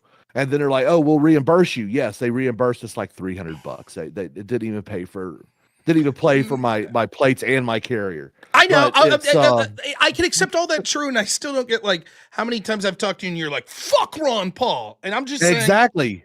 I'm still gonna hold that because I was put in harm's way without the proper equipment. I blame that on the U.S. government, but Ron Paul held up money. but he didn't. And so, yes. But if the claims that I'm reading are true, it literally wasn't a problem with money. There was already money earmarked. The federal government had the ability to take other money from discretionary fund and do that. They weren't, even though it was well within their possibility, right? The amendment that was pushed by Democrats actually would not have gone nowhere in it. Did it say it would go specifically to body armor or anything like that? And the problem wasn't the money in the first place. It was that they literally couldn't meet the demand, and the Pentagon was fucking outrageous in like the logistics of how they sent this shit out. Well, it was interesting that my wife was able to buy me body armor where the U.S. government couldn't. So Well, but it was either a money or a supply thing, but it couldn't have been a supply thing because my civilian well, wife that's could buy not it. true because you And understand how this works, right? That no, would be I like, understand, but that is the logic. If you think about it, let's look back at COVID. N95 masks. Okay, you don't know this, and no reason for you to, but I have asthma. uh-huh. So when COVID came out, I was fucking terrified, man. Now I didn't go inject myself a million times with some stupid experimental vaccine or anything, but the idea of mask, well, that actually makes sense if you get a mask that actually works. So I was looking frantically trying to find these N95 masks. And, well, the government basically held it back from civilian access in order to take care of themselves because the government provides for themselves before they will anyone else. And I understand that. Just like the police aren't there to protect you, they're there to protect the government. It's one of those things. It's just another time of I don't believe my government. You don't hate your government enough. I don't hate my government enough. Because they lie to us every step of the way. They will do everything to fuck us over for their own self-preservation. The N95 masks are a prime example of it. Because Right. no one can get those. But I don't understand how this goes with it. Like what you said about the vest was like, well, I was able to buy one. Well, it would be If my like, wife was able to buy one, but I couldn't buy an N95 mask, obviously there was a supply that was available but that the again, government could have procured. but again, that would be like saying, let's say that there are defense contracts that the Pentagon is with a defense contractor like, let's say, Raytheon, right? And so they contract through Raytheon to purchase ammo for M16s, and Raytheon's literally out. Does that mean that none of that ammo exists anywhere in the world? No. You could, at No, great personal expense, but go out okay, but and, as an here's my individual, Rob. purchase, but that doesn't mean that the problem But was. here's my point. It was available on the shelves for the body armor. Then why The wasn't the government Pentagon literally buying it? took everything off the shelves for the N95s because the supply issue is a fucking lie, like everything else our government does. Do you They think literally took the N95s off the Home Depot So I just want to be and the clear. Lowe's So and everything your from argument all around is the country. your to supply argument is the Pentagon hospital. was desperately trying to get you body armor, desperately, and they were just No, like, we just don't have they money. weren't. We just don't have money. Do you think the But Pentagon, if they the wanted, had money to buy that body armor for you? so the GAO cites that it was a supply issue, that there wasn't enough. Yes. Okay. The reality of it is, if they need it, if they absolutely want it, they will take it off the fucking shelves, just like they did from us with the N95 mask. That's right. Theoretically, they could have, but they didn't do that. So Theoretically, it wasn't that big of a deal they in could their have, mind. theoretically, they could have done that, but there's no evidence that it would have been enough for every single troop, right? They had an order that went through sort of the military chain that they go through and the suppliers they normally go through, and those suppliers were apparently buying at maximum capacity. Were there things on the civilian market that they could have went in and I guess just straight up purchased? Yeah, I suppose, what they But then did. That's what is your happened then here. your argument that doesn't mean that there wasn't an argument with the normal people that outfit them for supplies. For example, you could theoretically make the argument that if they purchase tanks from a particular defense contractor and they have ran out of tanks, that there could be civilians out there with tanks that they could just literally go and like eminent domain and say, fuck you, your tank's ours. Sorry. They could Well, do the same yeah, with that ammo. was If a they run out of possibility. if they run out Yeah. of 223 ammo, you're right. Theoretically, they could go into every gun store in the country and say, "We're now taking that. We'll pay you fair market value." Yes, they could have. That doesn't mean that there's not a supply chain issue. But Well, the second issue which you're not accounting for is you're saying on one hand you don't believe the government, but you absolutely believe the argument that the Pentagon desperately the only thing that prevented the Pentagon from getting you that armor was that Ron Paul and people blocked this amendment for $32 million no. or 322 That's million. just that is just one of the biggest public things that I happen to see. I happen to be able to take time and actually notice during the time what was going on. But So if that is if that that amendment is would an have impression if that amendment would that have left. passed, do you think the government would have gave you armor? Uh, I ended up getting armor later. I mean, yes, I believe they would have given us armor. The amount of time that it took, I can't actually answer for that because I know how the military supply system works. You can order something and it not show up for even a year. But the reality is, when I was looking for armor, when I had my wife, spend $900 for my own personal body armor for a fucking war that the government sent me to, Mm-hmm. All I'm looking at is, well, there's a bill being held up in Congress and my supervision is telling me it's because we don't have money. I guess I'm looking at it, and I've seen this over and over, that there are big promises from bills that are bullshit, that oftentimes they have pork in it, Well, and that you're making the mistake that I see every single Democrat highlight over and over again. For example, when they're talking about things like Doge. If we could point to $1 that was spent for anything good, then we have to blame anyone who ever voted against that dollar. And that's what I see you well, doing. and no, it's when the only way I look at it is if you're going to tell your men and women in the services to go into harm's way, it doesn't matter if you agree with that military action, but this decision is made. It is now beyond. This is going to happen. You shut the fuck up and you color and you fund those people. You make sure that they have the equipment available to them. You give them every opportunity to get home as safely as they possibly can. And our government didn't do that for Iraq. They didn't do that for Afghanistan. They set us out there with naked fucking Humvees against fucking IEDs. Like, I don't think it's a budget problem. Some of it is a tactical issue where they didn't really know what they were going to be fighting. There was strategic issues of they probably didn't purchase enough equipment in the past to work with a military surge, like what was happening at that time. Okay, there's all kinds of different problems, but when we asked our supervision, we asked our chain of command, why can't we get body armor? Can you guess what the answer was that we were given? You were lied to, and they said because we can't afford it. We were told because we can't afford it. Now, they didn't say because Ron Paul is holding up shit or anything like that. It's because we don't have the money. Right. Okay. And these are from officers and senior NCOs who I would fight with next, to my left and my right. I would trust these people with everything. And they are the people who are supposed to be in the know. And that is what they told me. That is what I believe. But I don't believe that. I don't believe that. Right. Well, rather, I do believe them. Right. That would be like, that's what they're told. But listen, and I have a job and I have supervisors I like, and I do pretty good at my job. And I'm like, hey, I'd like a raise. And they say, we don't have the money for you. But then when I go to like the Christmas investors meeting and they're like, our company's kicking ass. Look how much money we're making.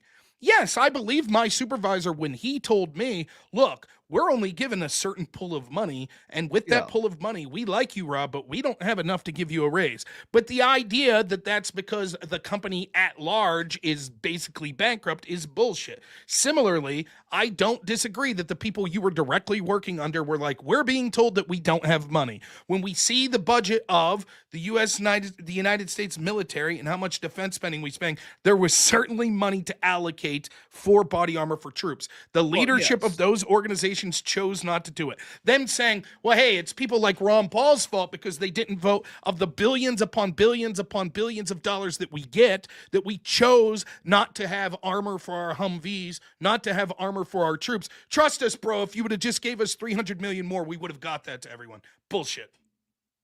I mean, that's still my feelings from 26-year-old me.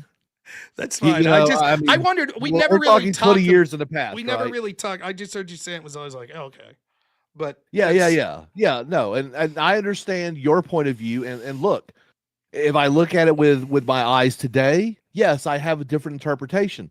But that 25, that 26-year-old me is still screaming, fuck you, because I didn't get my armor. Mhm.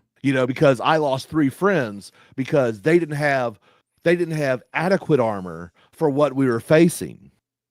Okay. Now that is also the fault of the generals, at the upper echelon, middle management and everything else. It just failed because the strategic goals that were set up, they underestimated our enemies and things like that, and the tactics that they would use. Okay, there was failures all over the place. Don't get me started on the GWAT. Jesus Christ, I hate it. But all the same time, I hold that grudge because that's what personally affected me. That's what personally, affected my I friends. understand that you were personally affected. I think you're misguiding why that occurred, and I think to put it on a symbolic vote of $300 million being redirected by someone who Well, votes against all of this spending all the time is misguided. It would be but similar to, if my child dies of cancer tomorrow and I waged a fucking crusade against Doge, you'd be like, Rob, I fucking sympathize your kid died. No one should go through that pain. But you're yeah, drawing a direct line, and I'd say, Doge fired people that were doing cancer research. At some point, you'd be yeah. like, well, okay, I don't think that's what caused your son to die. Fuck you, my son died of cancer. And yeah, you can't argue against the passion that I have for that and the emotion, but logically, the direct lines being drawn don't add up, in my opinion. Well, and that's why I am willing to even go, yeah, dude, that's just the younger me coming out.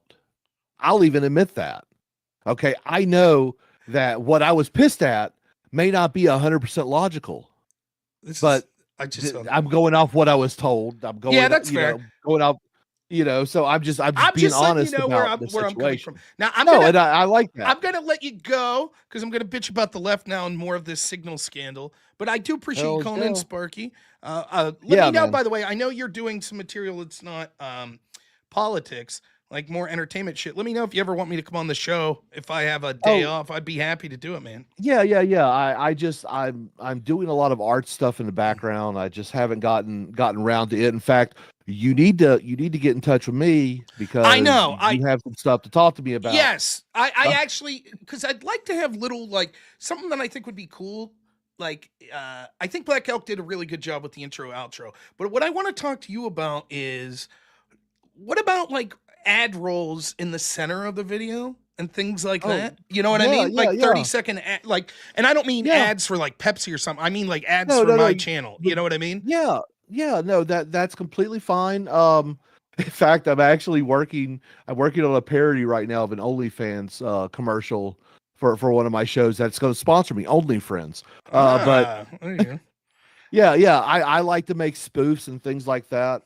But yeah, no, I can do all that. You can, you know, we need to talk offline about it because I've got ideas already, but we should be airing them out. Go on with your show. Thank you so much, man. One of the most important voices in the conservative movement right now, Rob frickin' Nord. Well, thank you. I appreciate it.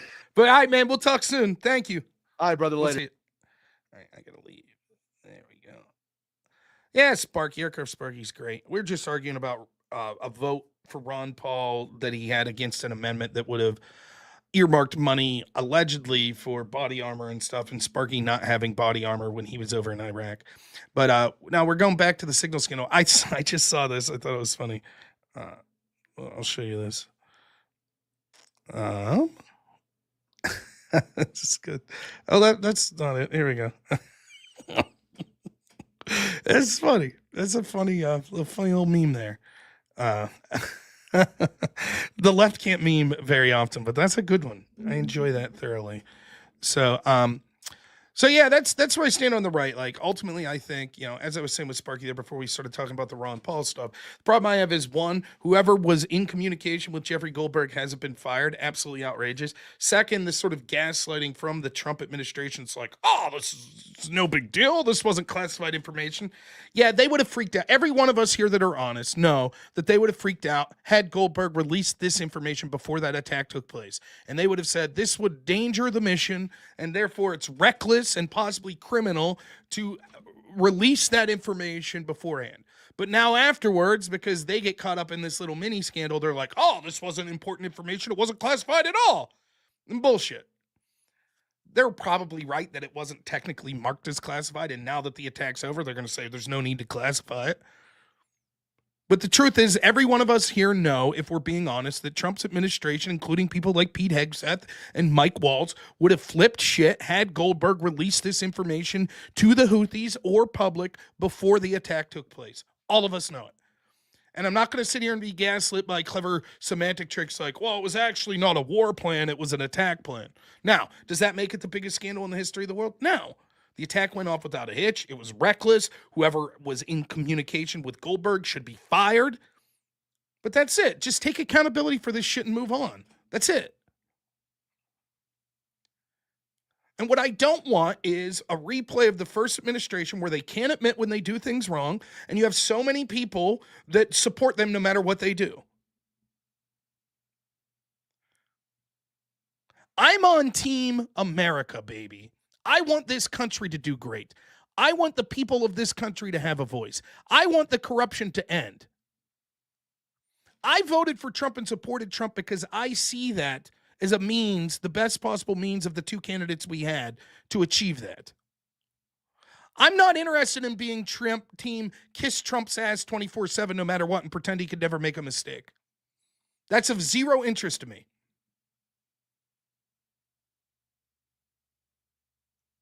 I don't give a shit. Now let's get to the lefties. These lefties are full of shit. Let's talk about some specifically. I don't know why. I saw Wick's name come up. He said shit like, I handle classified information, and anyone who did what Hegseth and them did would immediately be fired, blah, blah, blah. Was Hillary fired? Just curious. All the people in that chain that were mishandling classified information, any of them fired? Do you think for a second Wick, I don't know if he's old enough, but if he was old enough to vote in the 2016 election, do you think for a second he said, wow, I can't vote for someone incompetent that put people in danger like Hillary Clinton? You think he said that? Not a fucking chance. So the idea that anyone would have been fired for this, I'm sorry, Democrats, maybe you should have spoke up when your side did it incredibly worse than what's happening right now. Not only did they do it for far longer with many more people other than just one journalist, including a sex pest like Anthony Weiner getting access to these emails, etc. But then when the evidence was subpoenaed, they deleted it. And you all were like, it's a big nothing burger. It's not a big deal. You set the standard. That's what you did. Many people said, hey, I'm Joe Schmo. What about the guy that worked on the nuclear submarine and took a photo and benign and sent it to his family? And they said, technically that photo had classified stuff from that nuclear submarine, so we're charging you with the crime. If he got charged, who the hell's James Comey to say no reasonable prosecutor would charge Hillary Clinton? Where were the Democrats then? You see, it would have affected them potentially winning an election in 2016. So they said, nope, it's no big deal. We're fine she wasn't charged. By the way, I'm fine she wasn't charged because I argued that I think it's a massive problem in Washington that people mishandle classified information all the time. And it could jeopardize our troops. It could jeopardize our country. And it should be taken care of, but I'm not interested in signaling out one person, as shitty as she may be, like Hillary Clinton. I thought that someone on Hillary's team should have been charged for the destruction of classified information. Yeah, Trump did pardon that sailor in his first term. You're right.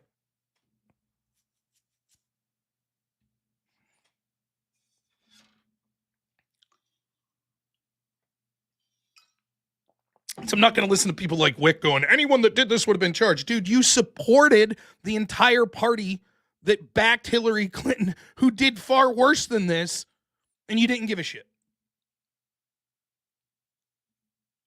And then Hillary's out there like, oh, look at this. If anyone should shut their fucking mouth, it'd be Hillary Clinton. Now, I only bring up Wick because I saw him personally say, I've handled classified information. But certainly you see a bunch of people on the left that are making this sort of argument. You set the standard. You did it. You embraced it. Why shouldn't Republicans be held to the, why shouldn't the Trump administration be held to the very standard that you all cheered for with the Hillary administration? Now, the other take that I think is worth talking about is, and I mean this from the bottom of my heart, there are lefties that watch me and enjoy my content. Thank you so much for that. I do appreciate that. I really do. But I'm not saying what I'm saying for you.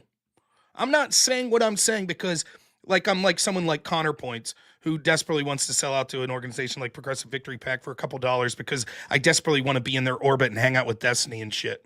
And Brianna Wu. Yeah, not interested. So when I put out a post like I did today on X where I say like, hey, you're making an ass of yourself if you're making the argument, ha-ha, see, in the Signal chat, they weren't talking about war plans. They were talking about attack plans. You're making an ass of yourself. And I get all these lefties that are like, yeah, good job, man. Wow, you know it's bad if even Rob's willing to criticize the Trump administration. Go fuck yourselves. That's my comment to those people. You are surprised that I'm not like you, a fucking hack that will defend my side no matter what every single time. And I have a rich history of criticizing Trump and other politicians that I support. All the time. You and the shitheads you follow, like Destiny or Bisco or all them, are fucking hacks that will always defend your side, no matter how outrageous their conduct is. And so you're shocked that someone like me, who's on the other side, who you've built this caricature in your head that Rob will defend Trump no matter what. How many times will they continue to be shocked when over and over again I say, I don't like that Trump's team's doing this? 2 years from now, when there's another deep state scandal to take down Donald Trump, and they're using bullshit lawfare and leaks and this, that, and the other, and I'm criticizing it, people are going to be saying, Rob's never criticized Donald Trump, ever. And I'm going to go, all right, let's go look at my videos and commentary in 2016, 17, 18, 19, 20. Here's me criticizing Trump's massive spending in his first term. Here's me criticizing him bombing Syria. Here's me criticizing that sometimes he's an amateur in the way he talks, going after people like Rosie O'Donnell, and he needs to be above that because he's the president of the United States. Here's me criticizing him putting people like John Bolton in charge. Here's me criticizing him listening to Bill Barr, amongst many other things. All of that's ignored, though. Nope, all ignored. Then in the second term, it'll be like, here's me criticizing his decision to aggressively go after hate speech that's directed against Israel with people like Khalil. Here's me criticizing that I do think there needs to be more due process before you use the Alien Enemy Act to go after people. Here's me criticizing that I think that he's being too aggressive in the war with Iran. Here's me criticizing that I think he needed to be more specific in these specific fentanyl tariffs that he's suggesting about places like Canada and Mexico. Here's me criticizing his administration of the handling of these Signal chats. None of it matters. None of it matters. And I get these lefties like, oh, wow, Rob's actually willing to criticize. Fuck you, people. Fuck you.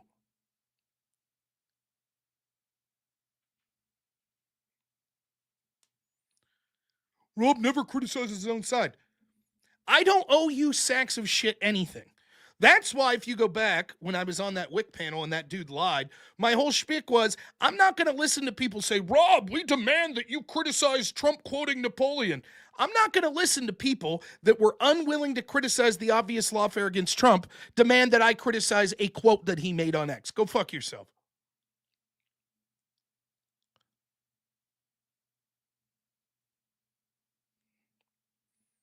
As far as commentators that are willing to put themselves out there, that aren't milquetoast like, I'm just a centrist. I don't like either side. I don't like either side. So I'm not going to vote. I'm not going to vote. I don't know anyone who's adamantly argued for one side over the other that's been more critical of my side than me. I can't think of someone. I'm sure there are people in the chat that would say, hey, I'm like that too, but that's who I've been. Do I regret, does this signal scandal make me regret for one iota voting for Trump over Kamala Harris? Not even close. But does that mean I don't find things to be critical about? Of course not.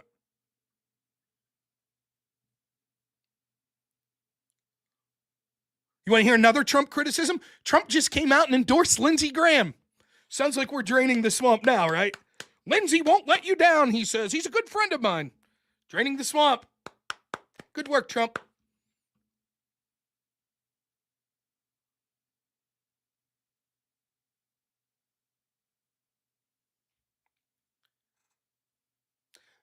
Also, there are people on the right like, you're falling for the psyop.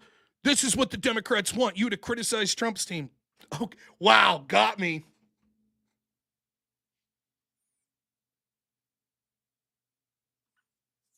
Cody Folsom for $5 says, the real story is that after campaigning on no new wars, Trump is bombing Yemen again 2 months in. Yeah.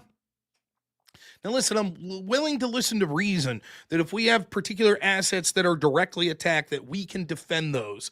So if the Houthi pirates attack one of our ships, we can attack. But let's be clear. What's going on is aggressive posturing because people that are friends of the Trump administration and influential in the Trump administration want war with Iran. Just like they wanted war with Russia. That's what's going on. That is the story. That's why at least J.D. Vance pushing back in these signal chats at least makes me appreciate his position even more. I'm not a pacifist. I'm not saying there's never a time for military action.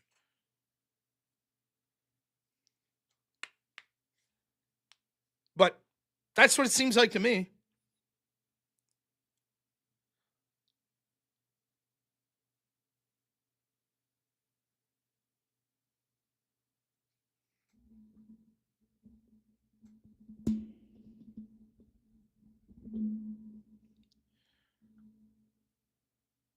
We'll see. We'll see if it comes that we go to war with Yemen and Iran or if it's just we're attacking terrorists in the region that are attacking our ships. We'll see.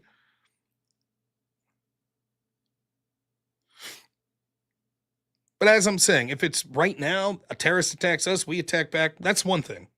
I don't necessarily disagree with that. I'm just concerned it's going to go further than that. Gizmo for $5 gives a super sticker. It's great to hear from you, Gizmo. Thank you, man.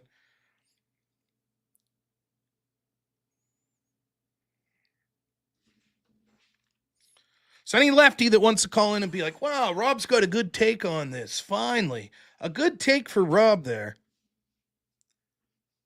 I'm sure it'll take me less than 10 minutes to prove that they're a hypocritical piece of shit and would not give a fuck if this story had occurred under Joe Biden.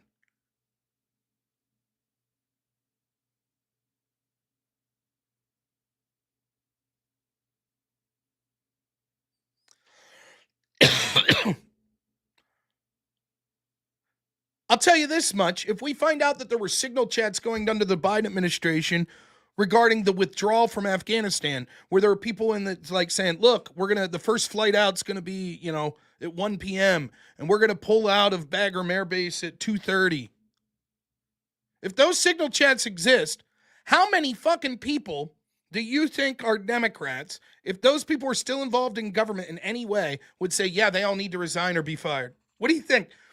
Maybe now they'll say, now that it's over, they don't give a shit. Sure, they should have resigned. They should have been fired. But there's there's less than a 1% chance that any of the people you see speaking up right now so vehemently against the Trump administration would have said, oh, we demand these people resign, blah, blah, blah, blah, blah.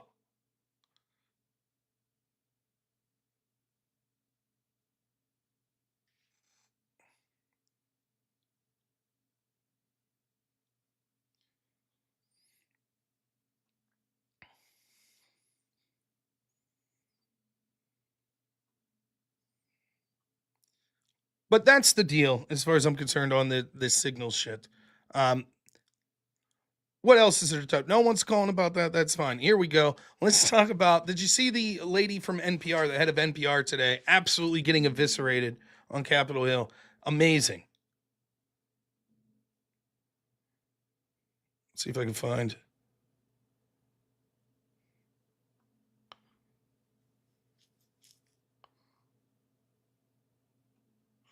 So I believe this woman is like one of the leaders of NPR, and she's going to argue here.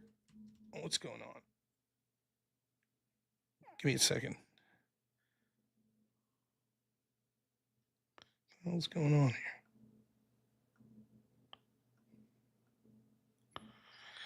I'm having problems. There we go. Okay. Now, NPR, they're desperately trying to keep their government funding. It should be canceled immediately. It is a left wing institutionalist propagandist rag. None of my tax dollars should go to a quote news agency who literally are merely propagandists that will spin their stories to always go against people that share my political belief. Similarly, if it turned out that there was public funding that basically was Breitbart, what do you think the chances are Democrats would say, hey, it's public? So she's desperately trying to fight for why we should continue to fund NPR. And she's going to be asked about some of her past commentary. Now, I don't know in this specific clip if we're going to hear it, but someone brings up the fact that of the 87 editors or whatever at the NPR, every single one of them are Democrats. And yes, this woman's going to claim, I don't see any evidence of bias at the NPR. So now this Representative Gill is going to ask her about past statements she had because she claims she doesn't have a political bias. So let's hear some of the past statements that she's publicly made and what she says about them now. Do you believe that America is addicted to white supremacy? I believe that I tweeted that, and as I've said earlier, I believe much of my thinking has evolved over the last half decade. It has evolved. Why did you tweet that? I don't recall the exact context, sir, so I wouldn't be able to say. Okay. Do you believe that America believes half decade? So in 5 years, I went from thinking that this country's all we're addicted to white supremacy to nope, I don't believe it now. What changed? in black plunder and white democracy? I don't believe that, sir. You Don't know where tweeted statement that in comes from. reference to a book you were reading at the time, apparently, The Case for Reparations. I don't think I've ever read that book, sir. You tweeted about it. You said you took a day off to fully read The Case for Reparations. You put that on Twitter. And So she puts on Twitter, wow, I took the day off to read this book. You know, we've still, it's built on black plunder. I read this book. Wow. She's like, I don't think I ever read that book. Amazing. January of 2020. Apologies, I don't recall that I did. Okay. I'd no doubt that your Look at that smug smile. Look at this. She knows she's lying. She knows it. Watch her smile. She knows. Took a day off to fully read The Case for Reparations. You put that on Twitter in January of 2020. apologies, I don't recall that I did. Okay. I'd no doubt that your tweet there is correct, but I don't recall that. I never read that book. Yeah, I probably made that tweet, but I didn't read it. Okay. Do you believe that white people inherently feel superior to other races? I do not. You don't. You tweeted something to that effect. You said, I grew up feeling superior. Ha, how white of me. Why did you tweet that?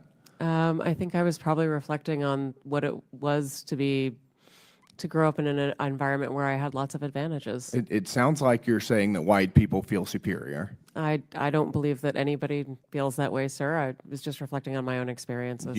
If you're reflecting on your own experience, for example, I feel privileged, right? But saying like, wow, I feel privileged like white people, or like how very white of me, that's bullshit. That would mean you're saying that white people have privilege. That's what you're alluding to. Do you think that white people should pay reparations? I have never said that, sir. Yes, you did. You said it in January of 2020. You tweeted, yes, the North, yes, all of us, yes, America, yes, our original collective sin and unpaid debt, yes, reparations, yes, on this day. I don't believe that was a reference to fiscal reparations, sir. What kind of reparations was it a reference to? I think it was just a reference to the idea that we all owe much to the people who came before us. So now she's claiming when she said yes to reparations, she didn't mean reparations as everyone understands it, which is something of physical worth to be given to the ancestors of slaves. She just meant we should be thankful. That's how she interprets reparations. You see? By the way, you notice how they always try to use this control of language like this? It's one of the things that pissed me off about this. It's not attack plans, it's war plans. To see people on the right trying this semantic bullshit. DEI, well, that's not divert. Equity doesn't mean equality of outcomes. It's, we're Antifa. That means we're anti-fascist. Okay, so that's what she means reparations then. So for her, when she says America owes blacks reparations, she says, I've never said that. And when someone's like, okay, let's go back and listen to what she says. Yes, reparations. Yes, on this day. Yes, all of us. Yes, America.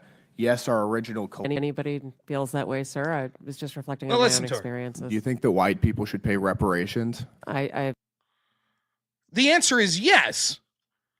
But she doesn't feel paying reparations is money. Her answer should be this, if she's telling the truth in the second part of this. Well, yes, I think they should pay reparations, but not in the way that other people say reparations. When I say they should pay reparations, I mean they should pay respect. That's what I mean by reparations. But yes, they should pay reparations. She wouldn't say, no, I've never said that. And then when she specifically told, yes, we ought to give reparations, say, oh, no, what I meant by that. If that's what she meant by it, then when she's directly asked, do you think we should give reparations? She would say, yes. It's just I don't think that's money. I've never said that, sir. Yes, you did. You said it in January of 2020. You tweeted, yes, the North. Yes, all of us. Yes, America. Yes, our original collective sin and unpaid debt. Yes, reparations. Yes, on this day. I don't believe that was a reference to fiscal reparations, sir. What kind of reparations was it a reference to? I think it was just a reference to the idea that we all owe much to the people who came before us. That's a bizarre way to frame what you tweeted. Okay, how much reparations have you personally paid? Sir, I don't believe that I've ever paid reparations. Okay, it's just But wait a minute. If paying reparations isn't just paying respect, she's admitting that she's never paid respect?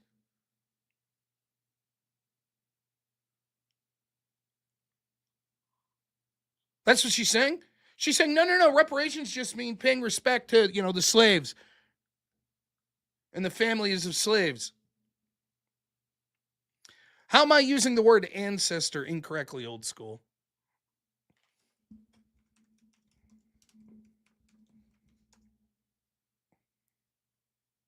A person from whom one is descended, especially if more remote than a grandparent, a forebearer, a predecessor.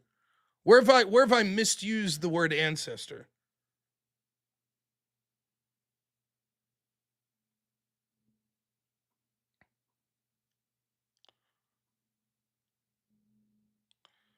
So why is she refusing to pay reparations? After all, reparations is just paying respect to the ancestors of blacks that were slaves.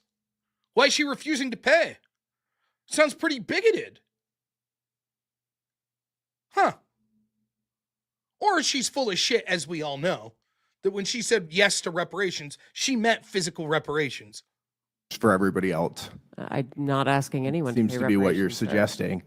Do you believe that looting is morally wrong? I believe that looting is illegal, and I refer to it as counterproductive. I think it should be prosecuted. Do you believe to the it's full extent of the morally law. wrong, though? Of course. Of course. Then why did you refer to it as counterproductive? It's a very different way to describe it. It is both morally wrong and counterproductive, as well as being You illegal. tweeted, it's hard to be mad about protests in reference to the BLM protests, not prioritizing the private property of a system of oppression. You didn't condemn the looting. You said that it was counterproductive.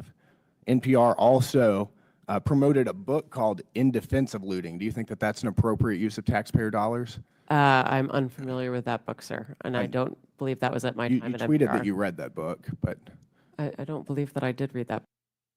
Another book that she tweeted that she read, and now she's claiming, oh, I didn't read it, though. You can't believe the things that I say publicly. Hardly the the defense that she thinks. Here's the truth. That woman feels she is morally superior and therefore righteous. She feels that as someone who's near the top of government funded media, that her moral obligation is to use that not to be media in the traditional sense, which is to just report the news, but to be partisan and to push agendas that she agrees with and to go after people she thinks are against those agendas. And part of that is blatantly fucking lying, if necessary, to keep getting funding to continue on that moral crusade. So she, just like you see these lefties over and over again, will look right in your face and lie to you. Even as blatant as shit is like, oh no, I've never said that I was for reparations. When it's like, yes, you did. Here's the exact tweet. She'll say, oh no, I meant something completely different by reparations. No, I've never read that book. Well, here's your tweet saying you've read it. I tweeted that, but I never read it. They'll lie right to your face.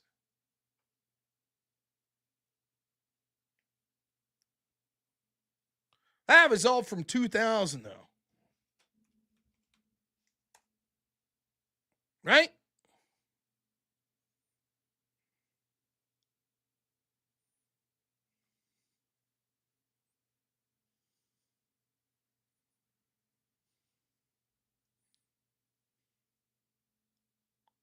One second. She claims she's never seen political bias.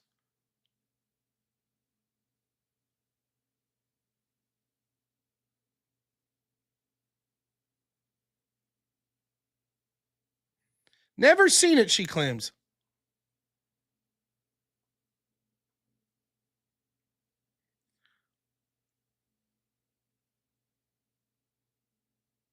Let's hear some more comments from her.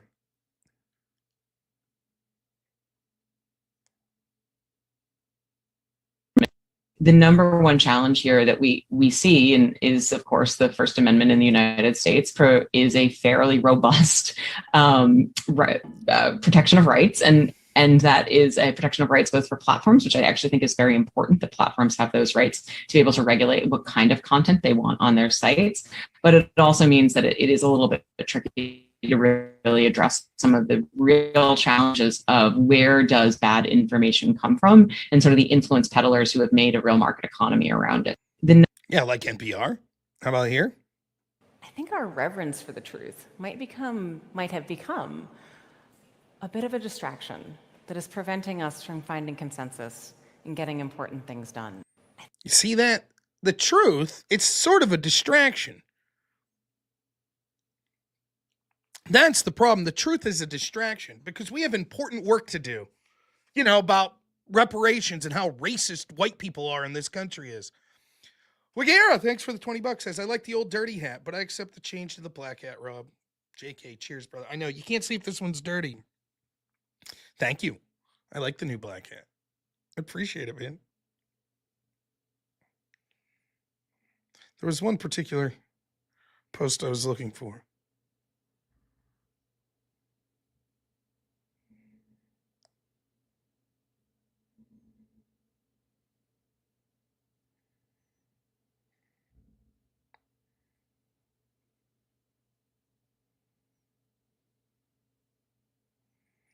See if I can find it.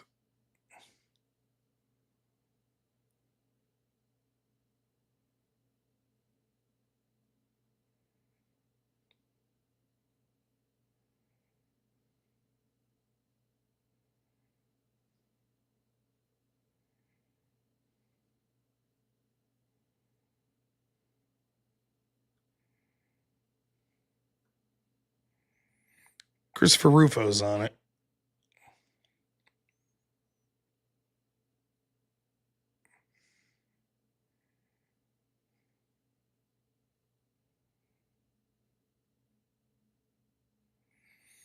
Let's see some more greatest hits, shall we? We'll just go through Rufo's timeline.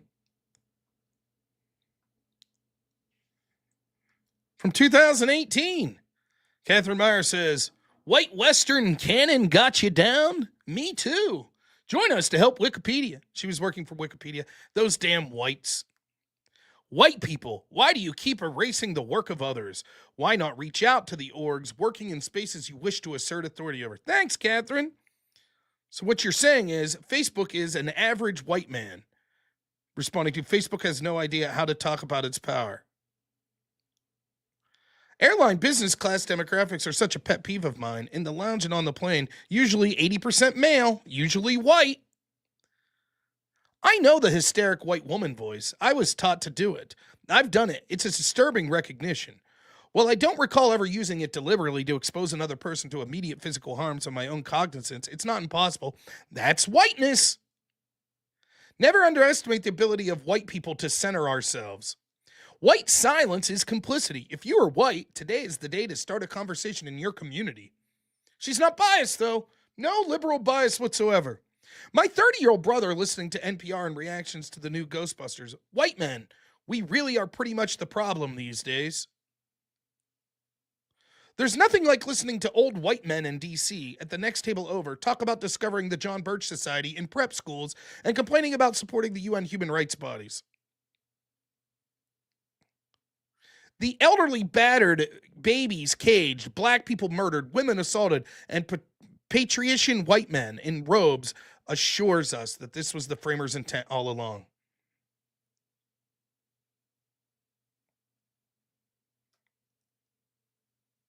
Why did you call failed Trump to do that? Let me ask you, why did you call President Trump a fascist and a deranged racist sociopath in 2020? Congressman, I appreciate the opportunity to address this. I regret those tweets. I would not tweet them again today. They represented a time where I was reflecting on something that I believe that the president had said rather than who he is. I don't presume that anyone is a racist. You don't believe anyone is a racist? I don't start by presuming anyone is a racist. Failed to do. Oh, my bad. She was a member of the Council of Foreign Relations. America begins in black plunder and white democracy.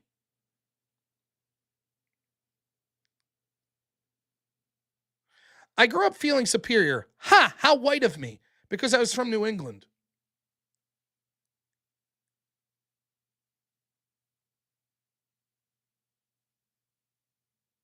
She is a vegetarian.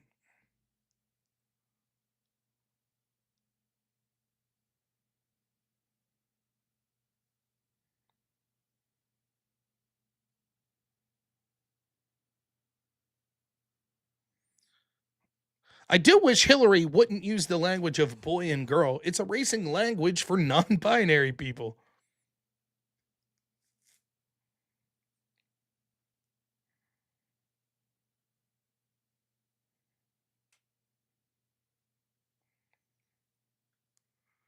Is it about time Twitter gives up and brings in a woman to fix things? I've stopped using this one because it's ableist, but I have a collection of protest signs. I sometimes rotate in a chair in the background. Yeah, this is crazy. It's too ableist.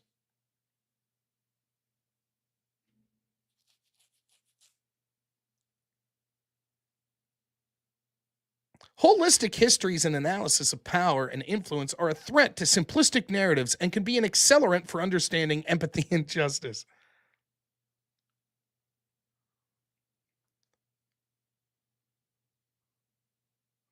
That Silicon Valley v. Russia thread was pretty funny until it got into ideological diversity.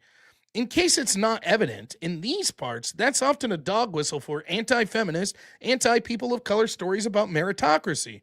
Maybe it's not what the author meant, but I don't know, maybe it is.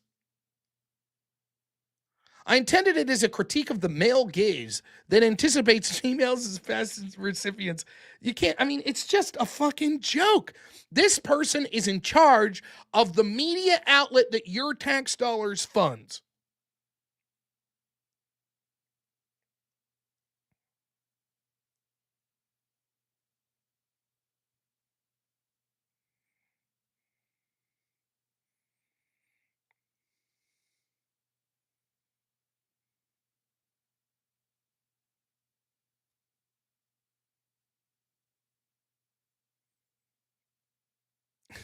I mean, just going through this.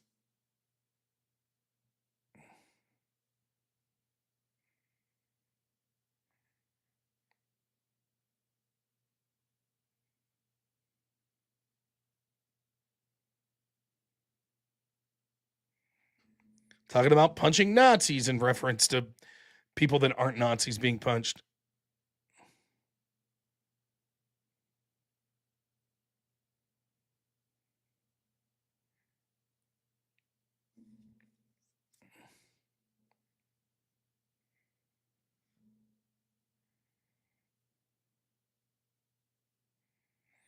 Catherine Mars says she abandoned here. The idea of free and open as some of our founding principles, sort of free and open source, coming from the idea of the open source community. Well, I have come to the opinion and the perspective that free and open was a way of looking at the world that was inherently limited relative to what we were trying to achieve.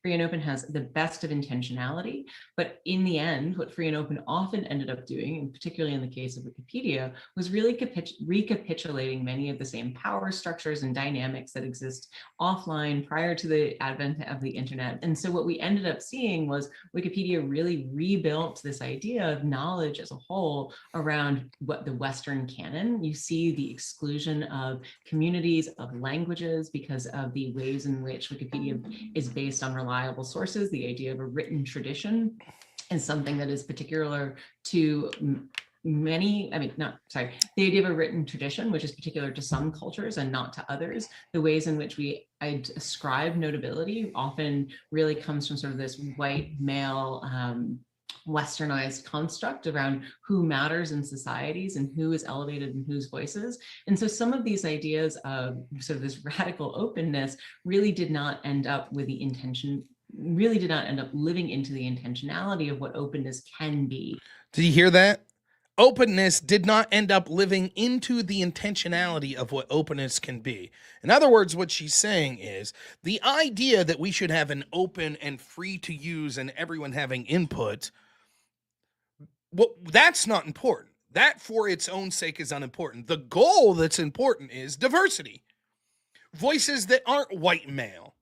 And so if allowing everyone to speak means that we're not hearing the voices that we personally want to hear, which are those that aren't white, then openness itself should be rejected, and we should instead close it down to make sure that we're getting more of the voices we prefer.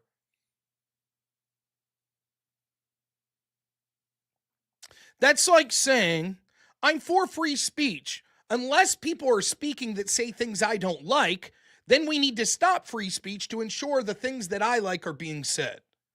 And then claiming, but I'm pro free speech.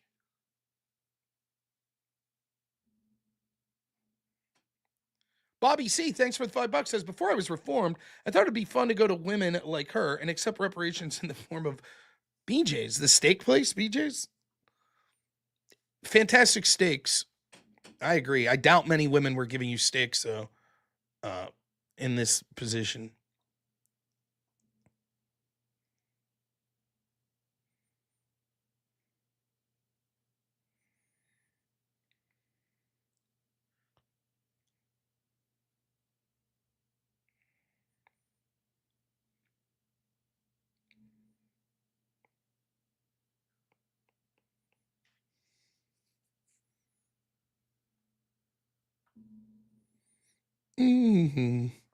All right, we'll be wrapping up soon. Anything else people wants me to comment on this fine evening? Thank you so much. 244 people watching. What the hell is wrong with you people? Any lefty want to pop on now that I say I'm wrapping up and want to do a fucking debate and say I'm a coward if I want to go hang out with my family? That's apparently par for the course now, right? We'll do it. I could delay going hang out with the family if some lefty wants to call in and get wrecked.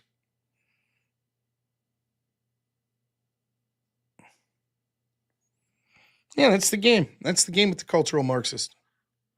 Bobby C says, that's right, for $2. The steakhouse. That's exactly what I meant. Right. I knew it. My parents today, they took us to an Italian restaurant that's sort of local. It's pretty good. My wife has already planned. Tomorrow she's making stuffed shells. And then Friday, Hank wants to make for lunch homemade pizza. So we did Italian 3 days in a row. Also, to the guy who I fasted for 48 hours, felt great. And I told I was going to do the carnivore diet. I lied. It's probably not going to be purely carnivore. I think it's probably going to be keto. And we have some groceries in the deep freeze. Once those are out, both my wife and I are going to try to do that diet. And so it's just a matter of getting rid of the groceries we have basically for the end of the month or so. So within 2 weeks or something, I'm going to start 30 days. Instead of just doing straight carnivore, we decided that we would still allow vegetables. My wife says she's going to be getting recipes from keto. I'm not quite sure what that is, but my plan is, other than when she is making food, I'm just going to be straight meat, straight vegetables, no potatoes or anything like that. But like, I love cooked carrots, so we'll probably still do cooked carrots. Uh, Probably still do, like, I like Brussels sprouts, I like asparagus, and then in addition to just straight meat, but trying to cut out any sort of carbs to the effect of like bread, things like that. But I'm going to enjoy this next 2 weeks. Uh, Carrots are no go on keto. Well, shit. Piss. I love carrots. Ugh. Baby carrots, man, just cooked. Like, doesn't even have to have a ton of butter or anything. I love them. They got a little sweet. Damn. My brother. Oh, but there's Go Rams. My brother. He was at dinner with us tonight. He says vegetables are gay. Yeah, Jack of Trades. Hit me up on Discord. You could DM me on Discord or even on X, wherever you feel like. Damn, I can't eat carrots. Tomatoes I hate, so that's no problem. But carrots, what kind of crazy ass diet says no carrots? Ah, if only I wasn't a fat son of a bitch and I could have carrots as a treat. Oh no.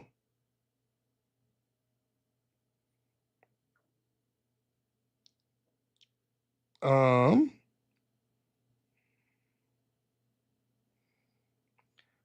I do have to say, I guess before I leave, I'll say, there's a person that I know, a former coworker of mine. Um, my wife told me this today. I didn't know this happened a couple days ago. She's kind of a wacky coworker, but pretty cool. Fearless, absolute fearless, this woman. When I first got into this line of work, working with adults with disabilities, there's a lot of violence that can occur. And in particular, I worked with one client, the very first client I ever worked with. It was quite literally the strongest human being I've ever met. And he was very intimidating and put me in the hospital a couple times. Most of the people that worked at this company wouldn't even be in the premise of this person. And when we had trouble, we were given two names to call, and this woman was one of them. And she is, I believe she's of Asian descent. She probably weighs 130, 140 pounds, smoking wet. I've never seen someone so fearless, like, and was good at her job. She really was. And she was a pretty good drinker. A time or two I was out at the bar with some coworkers, including her. And she was, for being a person that wasn't very big, she could really put down a shot or two. I ran into her about a month and a half ago while I was working, but I was out in public, and she's very cool. I don't know if she's still in the same line of work, but was talking to one of the individuals with disabilities that knew her that I was with. And she was with her boyfriend, very excited that she had gotten a new place. I don't know if I think they purchased a home. And I heard today that her I believe they got that home, and apparently her boyfriend was in a bad wreck and passed away here 2 or 3 days ago. So I'm not going to say her name or anything, but just keep her in your prayers. That's tough. She was very excited, and it's just shit. It's a really bad deal. I don't think she watches the channel or anything, but I'll be thinking of her tonight. It's really shitty. Um, all of us are shit to some degree. We really are. But I have nothing but positive things to say about her, and that sucks. It sucks when stuff like that happens. So, and in a small town like this, when it's small enough that when someone passes away, you may know them. And apparently, two teenagers were in the other vehicle and passed away that were involved in that wreck as well. So, I don't know what the cause of it was. I'm not asserting any blame or anything like that, but my heart goes out to their families. It's terrible. And then in another bummer, Sparky that was on here earlier told me that someone that I debated a couple years ago pretty frequently, this gentleman named Fanatic, apparently he passed away last year. And that sucks. I did not particularly care for his politics. He was frustrating to debate for various reasons. But he's, he didn't seem like a terrible person. And I didn't know. I didn't know that he passed away, and that sucks, man. There's very few people that I interact with. I mean, straight up to Destiny, to Vosh, or any of them. I don't want any of them to die young. I really don't. And I think that sucks. And so, and I think more of Fanatic than I do most of those other people that I dislike. He did spell it with a Q, yeah. Fanatiq. Pisco says he's not dead. His Twitter is act. Sparky, you give me shit information here?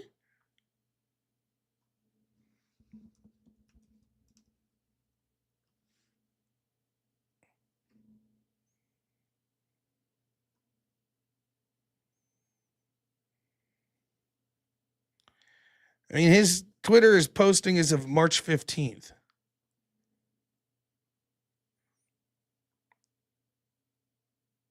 Let's click media and see if we can see any possible videos of him. I mean, this is him, but I don't have a date from when this is from. It says December 13th, 2014. Sparky, what are you doing? I mean, there's a chance someone could be keeping his Twitter alive, but that seems unlikely. Here's the video he posted. You want from your child December. to have black love, For sure. but black love is dark and evil. Whoa, I don't even know how to engage with that one, Jesse. Do you think God's love is black? I don't think God's love has a color. But what is black love then? A black love is like the love of one because we are black, like you and I. Although you might forget it sometimes. In fairness, it says, do you remember this? This looks like him tonight at Redondo Beach. It says November 29th, 2024. That's definitely him. Sparky gave me shit information here.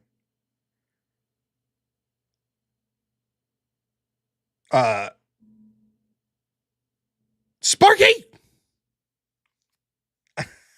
Yeah, I mean, whatever. People get bad info, that's fine. But it appears as if we were wrong, and that's great news, as far as I'm concerned. So glad to hear that Fanatic is apparently not dead.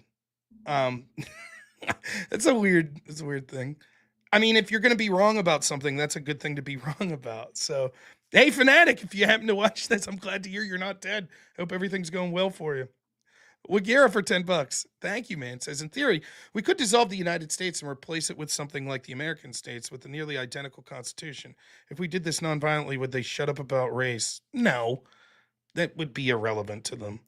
By the way, Pisco, sack of shit that you are, double standard having motherfucker. From the bottom of my heart, congratulations on being on Tim Pool's show. Friday, I believe I saw, talking to Good Logic. For real, congrats. I mean that. So good luck to you. Hopefully you have a good showing. I don't know that I won't be watching it Friday for certain because I was already explaining. Just to explain to everyone why I get called into work Friday. We now have a company vehicle at work. Okay, let me explain what's going on here. I live in rural Pennsylvania. Now, where I live, your car has to be inspected yearly. And you get a sticker that you put in the window. I know some states that's not the case, but that's universal the case in Pennsylvania. However, depending on the county you live in Pennsylvania, there's a second level to the inspection that could be necessary, and that's an emissions test. The problem is there are 3 different levels of emissions tests depending on what county you live in Pennsylvania. Chances are if you live in a more urban county like Allegheny County that's out towards Pittsburgh or Bucks County out towards Philadelphia, you have to have the most stringent emissions test. Where I live, we don't have to have emissions tests. My company cannot understand that because the car is registered in Allegheny County, which is a more urban county, that the shops in my county cannot do the emissions test. So the car is out of inspection at the end of March, and we're trying to be compliant. So I've been sort of talking to my company for 3 weeks now, like, hey, we got to get this car inspected. We don't want to wait until the last minute. Yeah, we got it. Take it to this shop. I explained to them, I can't take it to that shop. That shop won't be able to do emissions. Yes, we talked to them. They said they can. What they did was they talked to, it's like Flynn's Tires, but that's sort of a national or a statewide brand. So they talked to someone at like the state office that's like, sure, we do emissions tests. But the local garage that is of that national branch does not do that emissions test.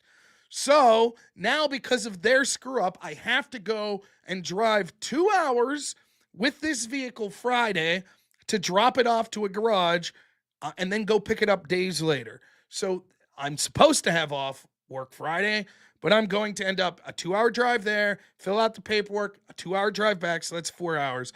And then we are doing Thanksgiving. Well, not Thanksgiving dinner that night. We're doing, my niece is coming over, and me, my wife, my niece, my son, my one dog, and my mother-in-law's 2 dogs are going to have movie night.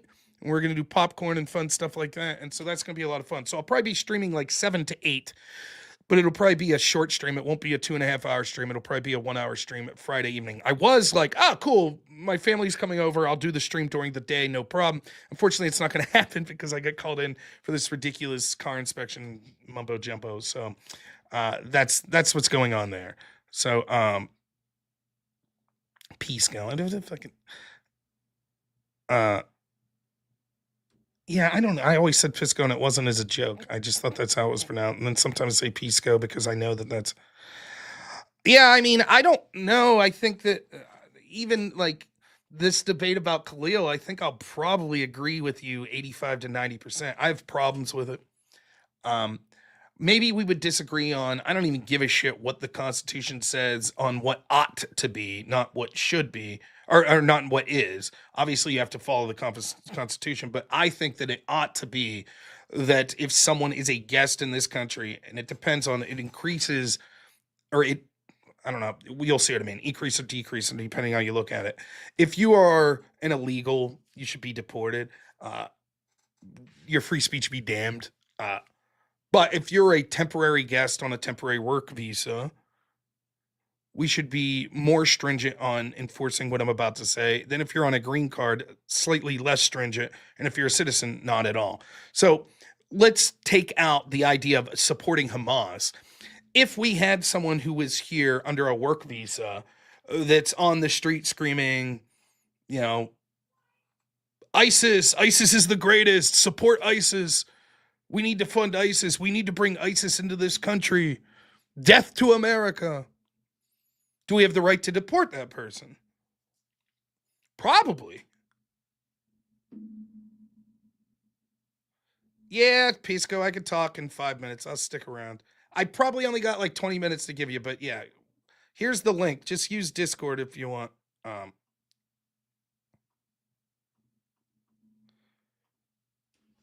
If you're on a green card, maybe the standard is a little more leniency, but still, if someone's here on a green card and they're shouting death to America, I support ISIS. Here's my ISIS flag. Do we have the right to kick that person out?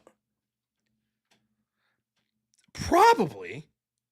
But the problem that I have with what the Trump administration's doing is there has to be some bright line given. What exactly can you be kicked out for saying? What are the exact groups?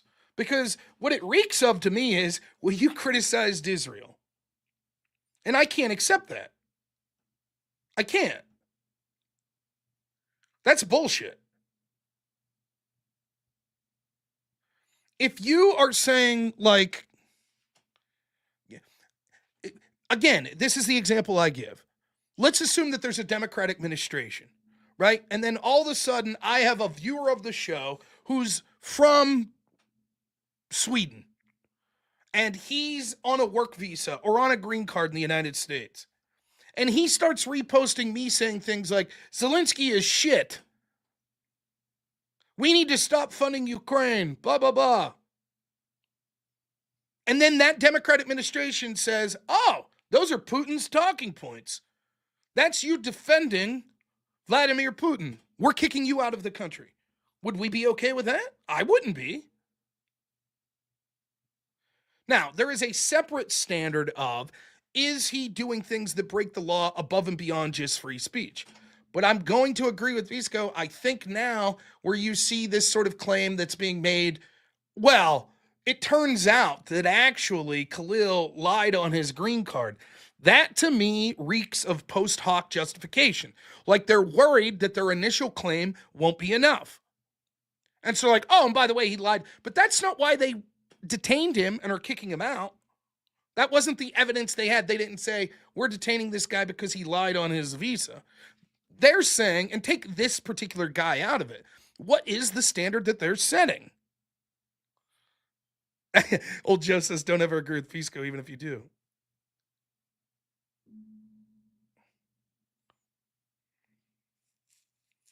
As a libertarian, would you be for taxing people at a higher rate than citizens to earn their way into the country?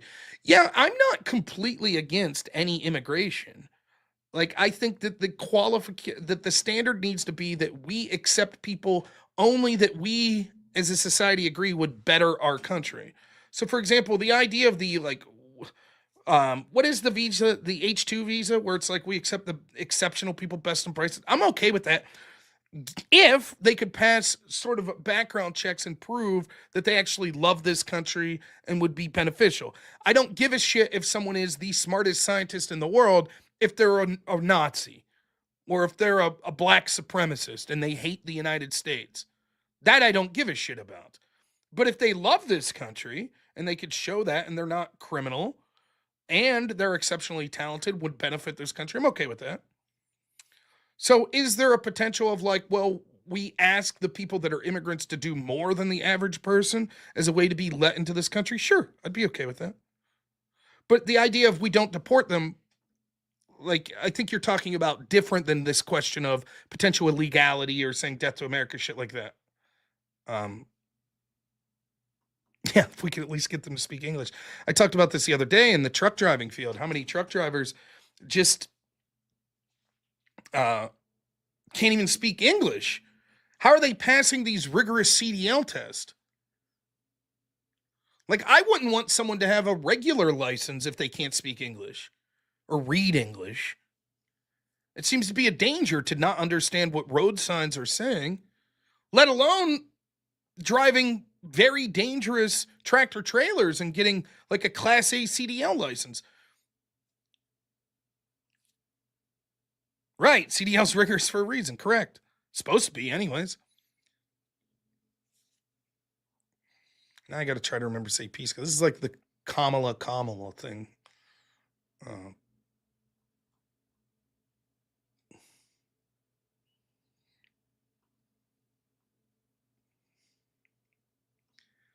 I don't want a government that can snap their fingers and say, hey, fuck you, you're out, without clear explanations of when they have the right to do that. Can anyone tell me, the people that support Khalil going out, what is the bright line that the Trump administration's given? What is it? You could agree with it or disagree. That's not what I'm asking. You might say, yeah, I'm for Khalil being kicked out. But up to what point do they cross that point that you say kick them out? What is the Trump administration suggested? I don't know. Terrorists get deported. What makes a person a terrorist? Is Khalil a terrorist? Is saying I support Hamas, does that make you a terrorist? Maybe. Maybe you say publicly claiming support for organizations that the United States federal government considers terrorist organizations. Okay. I didn't cover the grad student today arrested at Massachusetts. I was unaware of that. I was aware that there was a woman on the run, an Asian woman that was on the run that is a student. I don't know if that's the same person you're talking about that maybe was arrested at Massachusetts. Come on. Oh. Screwed something up there.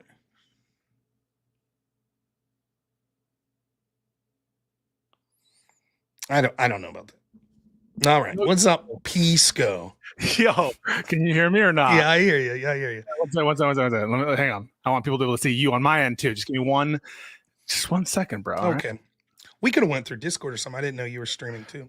Yeah, no. I want to stream it on my end because you never know these sneaky Republicans. They're always trying to fuck you over. So just give me 1 second. Don't worry. We'll delete this. If it gets subpoenaed, no problem, right? That's the standard, right? Are we really going to be talking about fucking I got Paul like 20 Gambetta? minutes. We'll let you I know, talk I about know. what you want. So, and I do kind of have to follow that a little bit. I know I always say that, and then we're here till 4 a.m. So I have to adhere to that a little. 1 sec. All right, this should work. Perfect. Oh wow. And then I just do this transition. Are you using OBS? Yeah, OBS. Boom. I think we're good to go. How you doing, dude? Good, not bad. I can't complain. Been working a lot, but I'm having a good week. Oh, that's good to hear. I heard that. Is it your son's birthday? I'm a Rob fan. No. You know that, right? No, it's not my son's birthday. Oh. Today was the first open house for preschool that he's going to. So he's going to a Catholic preschool. You're kidding. Yeah, so he's an only child, and all of the friends he has that are kids are older. So this is really, we're worried about school because he doesn't really interact with many kids that are his age. But he loved the preschool, and he was hanging out with the kids. So he doesn't go until the end of August, but this was the first sort of open house. So it's a good day. Hey, and well, then I got that's a big step. nieces coming in for the weekend, and we're gonna do like movie nights and stuff. So Hell yeah, no what birthdays. Believe it or not, I think there's a new SpongeBob movie called the Plankton movie. My son's obsessed with, and he really wants my niece to see it. So I'm assuming we'll watch that. And then they both like Despicable Me, so we'll probably watch a bunch of those. But their favorite one's Despicable Me 4 because they get superpowers, the Minions, so they love that. That's some lib shit. Wait, spoilers, bros, guys. If you haven't watched Minions 4 or Despicable Me 4, just try to forget that Rob just told you that they get superpowers. That's like a lib. huge You plot think point. that's lib? You think that's a lefty joking. movie? I don't know. I mean, if I have to That's think Steve about it- Carell. Well, yeah, but like, isn't the whole thing of the movie that like the anti-villain league's basically like a secret law enforcement group that's sort of I've breaking never seen rules to crack Despicable down? Me. I don't know. I was See, riffing, all right? You didn't know you I were lost entering that a debate debate. about to get fucked up there. Yeah, I don't know though. There's probably lefty shit in there as well. I don't know. Yeah. Wait. So, okay, can I praise you first? And we shouldn't do this, and we always do because we start praising and then shit gets off the rails. But I want to start by praising and saying a couple of things. One, the consistency on what I perceive as consistency on the recent revelations of the signal leaks. That's one where I think we have some agreement. Another one is the Mahmoud Khalil situation, and I think the Alien Enemies Act situation. I'm curious about some of your opinions there. And but in general, I want to say, I noticed that you're not with the orthodoxy right now with the Trump administration. I appreciate that. Well, I will avoid the signal conversation because we'll be here all night because one of the things I wanted to post to you, I didn't have a chance, but I saw you posting on X and I was going to post to you like, hey, if the Democrats in Congress subpoena this shit, they could just delete it, right? And say, oh, well, we had an oh shit moment. We forgot that we had it on Signal. It's supposed to delete every 10 days. And so we realized Trump said to delete all this shit. So we had an oh shit moment, deleted it. And you'd be like, fair enough. No, I mean, crime. do you want to have that conversation? You want to schedule it? We can schedule it for some time. But my point is, you guys have embraced that standard. I don't have to like that standard. I've been talking about why I think the Trump administration's bullshit and this signal stuff. But I'm just saying, the problem is when people, particularly the Democratic Party, almost in whole, defended the handling of the Hillary Clinton situation, including the not charging of deleting subpoenaed records, that becomes the standard. And yeah, so the trouble you're going to have is running into some facts about Paul Gambetta's awareness. And remember, it was a technically subpoena, right? Well, that is true, yeah, 100%. But the question becomes, was it a private server? Was he intending to destroy government materials? That's the intent that you're going to need to show. No, not at all. Not at all. Right? He Why? knew the materials were subpoenaed. Correct, yeah. That's it doesn't important matter if they were for government obstruction. or not. But he No, knew no, that but he Go ahead, knew sorry. he was destroying material that was subpoenaed. That's all that's necessary for obstruction. It doesn't matter Yeah, if sure. he legitimately thought they were government or not. In fact, Hillary's team may have mightily disagreed that these were government materials. They may have all been yoga emails, but they were lawfully subpoenaed. That's correct. They were lawfully subpoenaed. He was aware of it 100%. And I even think that in our conversation, if you recall correctly, I said that in the abstract, he absolutely did commit obstruction. Right. The question is what evidence they had, and can you justify any connection to Hillary Clinton's, ordering him after the subpoena to do some deletion, and then B, can you justify the DOJ's tactics vis-a-vis the immunity, queen of the day immunity? So that's the question, not whether or not he deleted the emails under subpoena, which I've never disputed. Look, I've never said that Hillary Clinton was directly connected. I believe that she probably was through Cheryl Mills, but I can't prove it. That's just, I believe that probably in the conversation Gambetta had 2 or 3 days before these deletions with Cheryl Mills, where he claims he doesn't remember it. I'm sure they were talking about the subpoena, and I'm probably sure that she was like, hey, man, we told you to get rid of that shit, or you need to get rid of it now. But I can't prove that. The point I'm just trying to make is someone in her team, and you know as well as I do, the way that you get the big fish is to charge the small fish with crimes that you could prove, threaten them with big time, and then you get access to more information higher up the chain. As far as the queen, well, let's schedule that debate. And we never debated the her report either. And I think we should at some point do like a her report retrospect, because that's the debate that people were waiting for a while. We never got around to it. I would. That's fine. I could do that. I'll have to relook up into it. I'll be honest. Yeah, 100%. But I think it would be interesting to take another look. And by the way, I found our VOD on the warrant. So if you ever want, remember we had a debate where we like set out all the principles of the warrant and what would be okay. So if you ever need that VOD, I'm happy to send it over to you. To see who's consistent. But just real quick on the Queen of the Day immunity, right? The central disagreement I have with you is you're right that, as we've seen with many of the reports, oftentimes what happens is that technically each individual instance is looked at through a lens of technically can the government do this? Technically can the DOJ or the FBI do this? And the answer is almost universally yes. For example, the standards for opening an investigation are very low, as you know. They have the ability to have prosecutorial discretion and say, we choose not to charge this person with a crime. We choose to give this person immunity. All of that's within department guidelines. What I'm saying is the obvious show, if you step back and look how they go as hard as possible after Trump's team almost every time and as easy as possible against his opponents, including Hillary Clinton, starts to show a pattern. And then when you look into the bias of the people at the top of the FBI, it shows that the most likely scenario is that there was bias that led them to go as easy as possible against Trump's opponents and hard as possible against him. I guess I would dispute that premise, but also I'm interested to hear. I have a take on the Trump role in this investigation, or the lack of investigation I think is being proposed here. But there's some truth to what you're saying in that I think the standards are somewhat deferential to the government in some of these IG reports. But it's not just a case that they're looking for just criminal violations of the law or violations of the law in general. They're also looking for political bias. I mean, they are looking for political bias. And so there's a separate proposition there, which is, did any of the decisions, whether legal or not, was it infected with improper bias? And so that's a determination they can make. Right. And in fact, if you they didn't say no. If you listen to Horowitz, like when he's being grilled for 4 hours, right?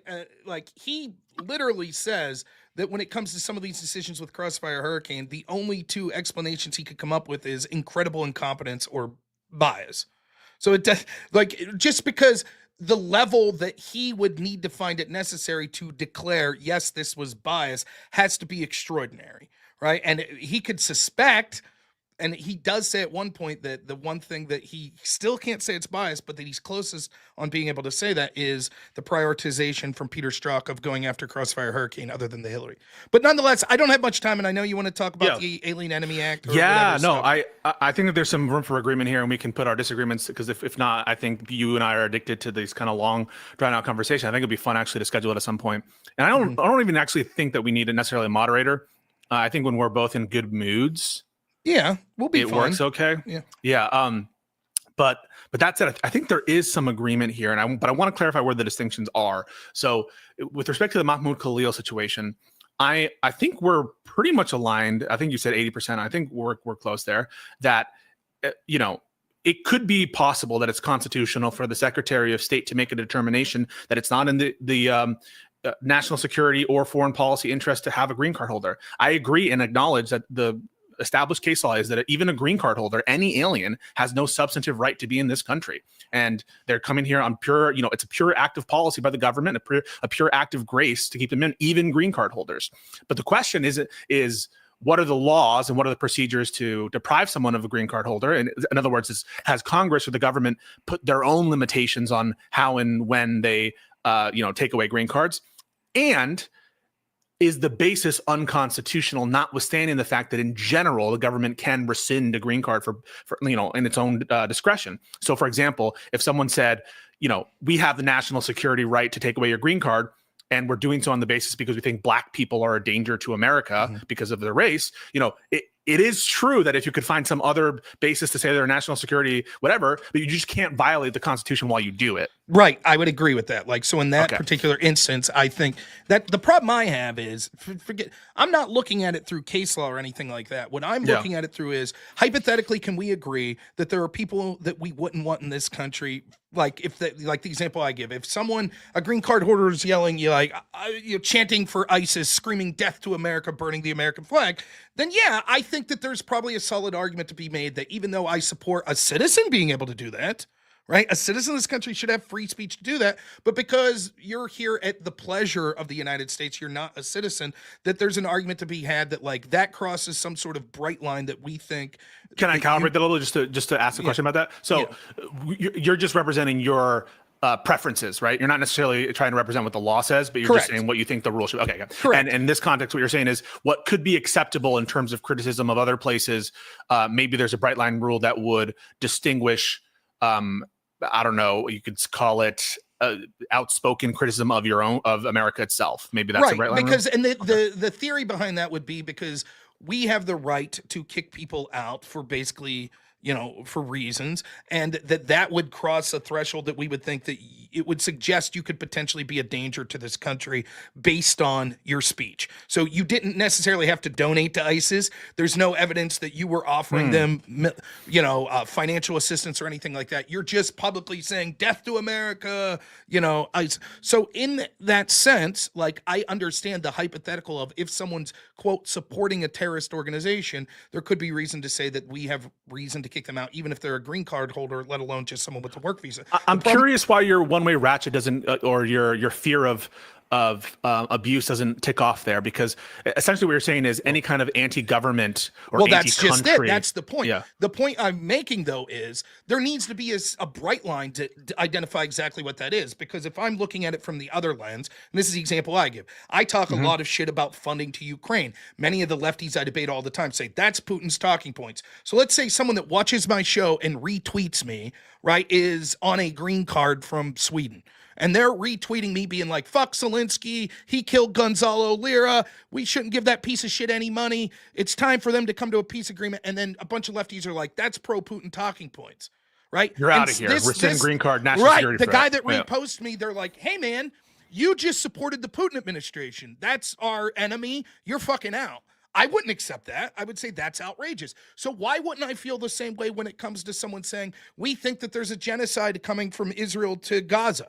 We think that Hamas has some arguments here, that they've been oppressed by Israel for years and years and years. To me, that is not acceptable as a reason to kick someone out. And further than that, I don't think Trump's team did a great job articulating exactly what their bright line is. I think they're trying to have post hoc justification. And now they're even going so far as to say, well, he lied about his green card. To me, on his green card visa, whatever, I think to me that shows that they don't really have a concise, it's just sort of like, we're tired of the treatment that Israeli students are getting on campus. We're tired of these fucking protests. And so we're going to put our foot down on the people that we can. And we'll start with people that are not citizens. And we're going to this way, just real quick. Dylan Burns raid. Thank you, Dylan Burns, for the raid. We're talking about some things, and the hypothetical used by Rob is about Ukraine. Sorry, you were talking about post hoc justification. Yeah. Sorry for interrupting. So the point I have is like, I'm willing to decide based on the merits once I hear the arguments both ways, right? And what Trump's bright line is. I don't see like, I even ask my audience, like, well, what's Trump's bright line? And like, I'll get people to say like things like this. Well, Khalil did stuff more than just speech. He trespassed. He materially gave the money to Hamas. All of that may be true. I don't know. But they didn't allege it. Well, and that's my claim. It's like, let's take Khalil out of it, right? Let's just say we're setting a precedent going forward. What is the precedent that we could all see? Is it that you're allowed to praise Hamas, but you can't just have trespassed, or you can't just have given them financial assistance? Or will we find ourselves in the future someone that there is no claim that they gave financial assistance to Hamas, but just praise them. And will you say that's a bridge too far if the Trump administration kicked? Right. That's all I'm trying to do. I'm trying to say I find it insufficient that Trump has explained it to the public, and in my brief reading of this, to the courts as well, what their They just bright line support is Hamas. they just say support Hamas. But what does that mean? Yeah. That's Just the real quick, problem I I have think with Dylan just rated, so thank you, Dylan, for the rate. Appreciate it. No, I think that that's exactly the right questions. I actually think it would apply. I think if you were pushed a little bit, or I understand you're charting it out in here, and it is difficult whenever it's speech. I think that you should be consistent with that, and also any anti-government speech. That the bright line should really be entry into the country. Once you're inside the country, and once you reach a certain status, maybe you would apply different First Amendment principles to illegal immigrants. I'm not convinced that you necessarily would or wouldn't, but Well, at a very minimum, in that hypothetical, if someone's chanting "Death to America," I support ISIS, should they kick them out? No, I don't think so. I see. See, My I bright don't line know. rule is entry. I know, and I know you're not necessarily committed to it, and it feels a little different when you're literally seeking to benefit from America, and it seems a little different if you're attacking America itself. But for me, I'm scared because for the same reasons you just articulated vis-a-vis Ukraine. Criticism of Ukraine. Imagine that Biden were in charge and said any anti-American type rhetoric, if you support anti-American rhetoric, then or anti-American terrorism, you are hereby inadmissible. And then they could apply that to anyone who supports Trump, right? So all I'm saying is, if it's as broad as anti-government activities or anti-state propaganda, or just support for anti-state elements, then I think that it's liable for the same kind of abuse. See, that, but I think that it's a weak argument for this. Well, I won't say a weak argument. I think that it's incorrect for this reason. I think that we could all understand that someone who's actively chanting "Death to America" or something like that, for someone who isn't a citizen of this country, we should have the right to remove. So then it becomes a question of threshold and bright line. When is it that goes over the line? And I would apply think the that, like, regular tests, like incitement tests and harassment tests and that kind of shit. someone super chat me and said Trump needs to increase the tax on peaceful outbursts. Cool. Hey.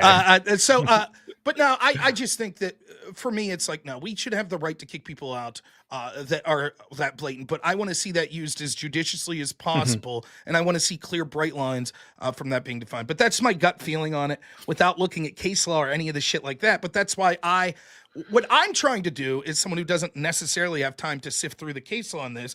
I'm trying to make the case as someone who's libertarian adjacent to my audience of predominantly Trump supporters, why you should be hesitant to allow any sort of government for things that we would accept for ourselves to have power to do things like remove people from the country for that. And so it doesn't, to me, the question, yes, clearly it matters, case law and things like that, don't get me wrong. But the question of where I'm operating on it, when I'm saying I have significant questions with this as a Trump supporter, and I think other Trump supporters should as well, because just because you support him doesn't mean that you should favor sort of authoritarian government powers that would be able to kick people out on the whim. And like, yeah.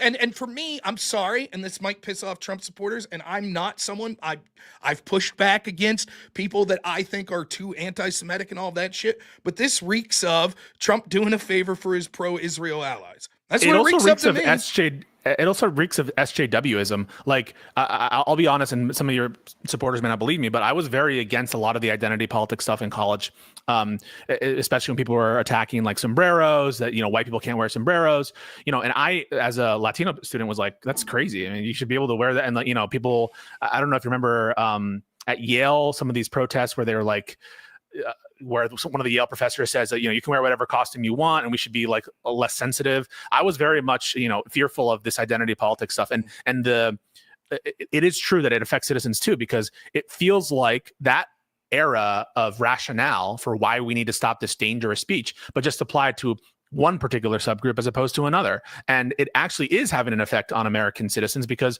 it's affecting American institutions like Columbia and all those other places, which are de facto being threatened by the state. Withholding their endowments, not on based on some kind of neutral criteria, which I've heard you enunciate, which is like, don't give any of these institutions any money whatsoever under any circumstance. That's what I would do, But it's like, and you can analogize it there to the immigration situation, which is, it's a matter of grace if the government chooses to fund these universities, just like it's a matter of grace if the government chooses to have any green card holders. But with the funding specifically, the problem you're going to run into is once more the precedent's been set from the party on your side. So with the famous Title IX memo that went out under Obama, right, where they they basically threatened all these universities wouldn't get federal funds unless they took more aggressive postures against things like sexual assault, which then predictably led to all sorts of sexual assault hoaxes being promoted and a rush to be the first person to get to the office. Due process of these students was all but eliminated because these schools were fearful that if we don't take aggressive action, that the Obama administration could end our federal funding. And so the precedent of, hey, you got to do what we say or we'll eliminate your federal funding, Democrats were wholly on board with that, at least at the How I political would level. distinguish, right, is like, and maybe you could make this argument with respect to schools that are now not following the Supreme Court's rationale on ending affirmative action, right? Because the Supreme Court supposedly was supposed to get rid of it with public institutions, and these are institutions, even if they're private, that take public funding, and so there's a nexus there.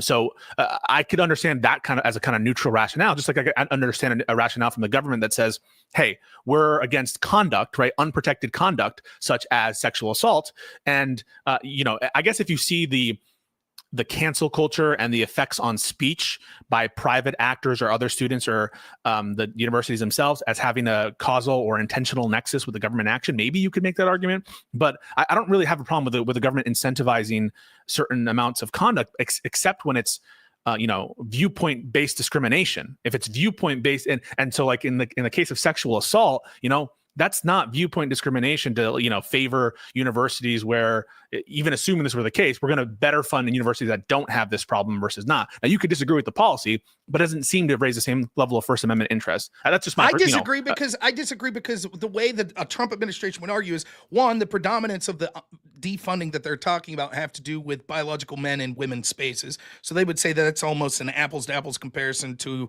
sort of the Title IX business that Obama was doing. They're just doing it in the inverse way. Yes, it's so ironic that we're in 2025 and Title IX is now being embraced by Republicans that are saying, yes, women-only spaces in sports are important, when that was formerly a Democrat argument, and now the Democrats are saying, no, biological men should be allowed to enter it. So they would make the same argument for Title IX reasons. But on this specific, pro-Palestinian argument, or okay, I'm over generalizing, that's what it is, but you get what I'm saying. Yeah. I think they're saying that because it's creating an atmosphere where Jewish students don't feel safe. Similarly, the rationale from Obama's Title IX exposure was because it's creating an atmosphere. But that's the same. That's SJW, right? African Americans don't feel safe by having all this pro-white stuff. That may be true.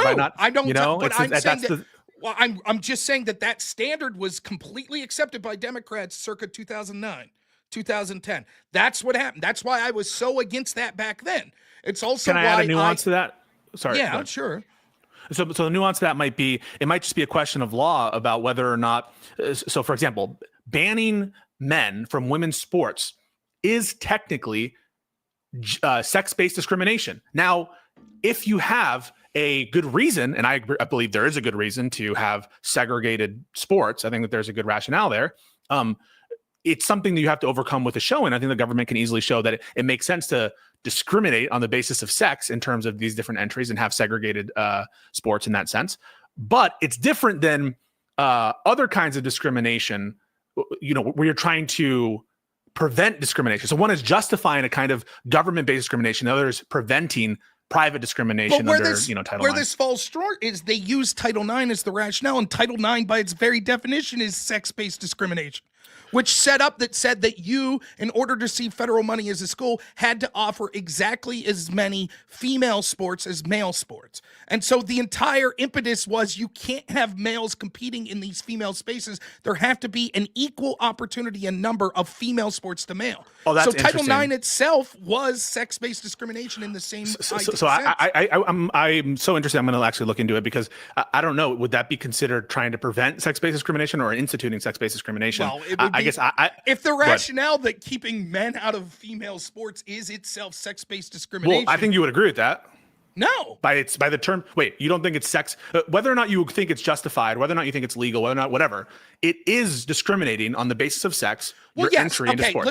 If you take the word discriminate at the literal sense, not in the I'm just talking in the literal sense. Yep. So discriminate meaning that you have you're certain preventing people access. can't do Yes. things based on a characteristic, then yes. Yeah. For example, It's justified discrimination, but it is discrimination. Right. So it would be discrimination to say if you had a job opening and said must have 2 years work experience. That's discriminatory in that you're Yeah. discriminating against anyone who doesn't have, but we Correct. don't look at it necessarily as the same as like black people can't shop here, Correct. which we consider discrimination. Well, and you can also think about the following. Like, let's say that you're advertising, let's say you're putting on, you're the government, you're putting on a play and you're advertising to take on the role of Barack Obama in this play, this government play that we're putting on. I say government just because that's the easiest way to map on the Constitution. And, because you can have racist plays and shit. But like, let's say that you're put on the play and you say we need a black male to, audition for the role of Barack Obama. We'll only accept your application if you are in fact a black male. That is race-based discrimination, but it just happens to be the case that the government will be able to meet its burden and threshold under the constitutional standards to show that it's justified because there's a compelling interest. That is, if you want to put on this play at all, it would totally be destroyed if you wouldn't be able to, historically approximate Barack Obama. And it's very interesting, by the way, now in the context of Snow White and all this other shit, which I think I heard you talking about the other day. Yeah, I mean, Snow White sucked, but I think sometimes the right's going a little look, if you choose, I understand the game. I understand the cancel culture game. I think the left's responsible for starting this far worse. So, I never really got the Bud Light cancel culture. It's like they put Dylan Mulvaney on a can. Okay, Mulvaney, what the fuck? Whatever. But I get there were things that unique that made that. Like Bud Light's predominantly, probably their base is probably, their consumers are probably conservatives, like, rural dudes that aren't rich drinking wine and shit, drinking beers. Nonetheless, not to get too into that, but I think sometimes the shit can go too far. Like if you don't want to play Assassin's Creed Shadows because there's gay romance on, okay, fine, more power. There's a gay romance? Yeah, apparently in a trans romance. But to me, the one, whatever, I'm not even arguing that right now. But the one that really got me was people were like, well, did you know that you can go into this Japanese shrine and like sort of break it up? And it's like, yeah, man, I can go to a police station in Grand Theft Auto and shoot the shit out of all the cops there. And my father-in-law is a cop. I wasn't like, Jesus, this is personally offensive to me. It's just like, fuck it. It's a game. So as far as, I'm sure there are people of Japanese heritage that are upset that something as sacred as their temple. Not for a moment would I have batted an eyelash if in Grand Theft Auto you can go into a church and like take money out of the drawer. I wouldn't have gave a shit. I don't think anyone would have back then. Well, fuck, it's been a decade since a Grand Theft Auto game came. But I don't think back then people would have been like, this is woke. This is woke shit. This is because it's against, this conservative culture. I don't know. But anyways, I got to move. I got to the Alien Enemy Act thing. Oh yeah, Alien Enemy. I have a lot of things to tell you about that, and I think it's really interesting because we have some common ground on the first 10 minutes. So I understand. There's some play on the joints here, but here's a couple of the big problems with what's going on. One is I think that you agree that at a bare minimum, and by the way, I think this is borne out in case law. That I know it's borne out in case law. Alleged alien enemies under a presidential proclamation should have the right to contest whether they are in fact alien enemies under the proclamation. I agree. I think it would be so silly, for example, to just like the government just gets to pick out anybody, even a citizen, and they say, not only, you have to, it's binding our determination as to who is an alien enemy.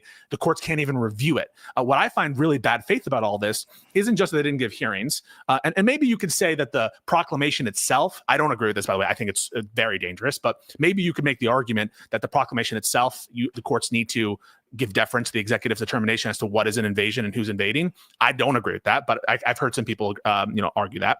But what I find so bad faith is the Trump administration is in oral arguments, and they say like the following thing. They say, yes, we recognize that you have a habeas corpus right to petition a court to determine whether you're an alien enemy. And the judge asked an oral argument, okay, you say that they have a right, but if we were to dissolve this temporary restraining order, would you have an obligation to give notice to all the alleged alien enemies about what the basis is for their removal and to tell the lawyers where they are? And they're like, no, we could instantly get rid of them. And even though we recognize they have a right to habeas corpus, that we don't have to give them any notice and we don't need to tell their lawyers where they are so they can actually file the damn petitions. And to me, that indicates bad faith because they're acknowledging what the case law is, that they have these procedural rights, but it's all kind of fugazi. It's a procedural rights without any teeth to them if the Trump administration is saying they don't have to give notice. They don't have to give any opportunity for them to actually file the damn thing. So that Right. pisses me off. So, like, the easiest way to argue against this for someone who's not like diving deep into the case law is this: what happens if the government? You're a citizen. What happens if the government tomorrow throws you in a van and says you're going to El Salvador? You're a member of Transdargawa. What do you? How do you protest against that? You're like, I'm a fucking citizen. Ask all my neighbors. Shut up. You don't get your day in court. You're going to El Salvador. What do you do to defend that? You say, well, that wouldn't happen to me because I'm a citizen. How do you prove that? You don't get a day in court to even attempt to prove that, let alone to prove that you're not a member. So to me, there are two separate issues here. One, anyone that's here illegally, should we have the right to deport? Yes. Is that day in court the same as your day in court if you're accused of being a member of a terrorist organization? No. Sort of the standard of proof to prove that you're here not legally is different than claiming you are basically a terrorist. And so if we're going to have a different deportation status for people that we're claiming are terrorists, and the end result of that is one-way ticket to prison in El Salvador, those people have even if they're illegal, those people should have the right to hear the charge against them and to contest it. Period. Yeah. So many people are like, who gives a fuck? They're illegal. Then send them back to their country of origin. But to use this, the reason that Trump is using this particular statute, right, the Alien Enemy Act, is because they're thinking that expediency and sort of the level of punishment requires that these people be treated under a different standard than your average run-of-the-mill illegal would be. Right. And so if you're going to, and it is clear that the treatment of getting sent to a prison in El Salvador is not something that you would prefer as opposed to just being sent back to your country of origin. And so I think that the burden is on the government. I disagree with you that it's not that Trump doesn't have the right to articulate as the executive who this applies to as far as the criminal gangs and whatever. The proclamation, you think that the court should have to defer to the determinations of the proclamation? I think that it's dangerous, right? At least at the federal court level, it's too much power to allow one federal court judge to be able to question the executive's sort of proclamation on that. But once that proclamation is issued, I think that you still have a due process right as basically being accused of being a terrorist to be able to sort of hear those charges and defend against them. Because even if one person, now listen, it could be that you're hearing all these stories. This guy was just a gay soccer player in Venezuela. It might all be bullshit, but it might not be. It might not be. And then what? What a fucking asshole you look like. Well, then you have no right? Like you're in El Salvador. They have, by the way, they lost contact with that guy. And now the courts almost certainly don't have any jurisdiction. Like the government doesn't even have them in their custody. And so the government couldn't even be forced probably to effectuate an international trade of release. Now the court would be overstepping by I think it's arguable, right, that the court could be overstepping by saying, issuing an order to the president saying, hey, you have to trade for Paco because you shouldn't have deported him in the first place. That is very scary, which is why, by the way, I think that the Trump administration should have followed the oral order of turning the planes around, because I think it's ridiculous. I think that was too far. That's too much, because there's already cooperations that you're making with people on the other side. I think that was too much. I also think that I haven't looked into this. Well, would that be true of U.S. citizens, though, Rob? Real quick. So if there was a U.S. citizen who was just thrown on a plane and they're taking them to Guantanamo Bay or El Salvador, and a judge says, "What the fuck is a U.S. citizen? Turn the plane around." Mm-hmm. You think the equitable jurisdiction of the court ends at the border of the United States, and they can't even effectuate I think that the request to turn around a plane is a bridge too far in that sense. Like, now we're talking about this would only matter in cases of like 3-hour window or so from the time that plane's in the air. But yeah, I think that that's too much. Like, what if there's a safety concern? What if the pilot's like, we literally didn't plan then it would be trip. impossible. Well, yeah, if the order is impossible, I would give the executive some room not to follow the order or to have an excuse to follow the order. If for example, you don't have enough fuel, right? Or there's some logistical reason why it literally is impossible to effectuate the order, then I think you follow what the court says and you say, listen, court, we know that there was this order. We could not follow it because X, Y, Z. But Trump is going into court and saying, we don't even have to give you the evidence to prove whether we complied or not. That, to me, like, I'm scared about that. I don't know about that. I will say one of the things that I've heard, again, I haven't looked into the actual court filings, right? But one of the things I heard that I think people on my side were making that, like, was this sort of argument that's like, oh, this judge is demanding to see classified information. Well, that's not really how I'm reading it. What he's saying is, you're right. Listen, I want to see the info. And if you're saying it's classified, you have to give me some sort of justification for why I can't see it. That's which exactly is, what he said. I think reasonable. I think that's a reasonable thing for this judge to say.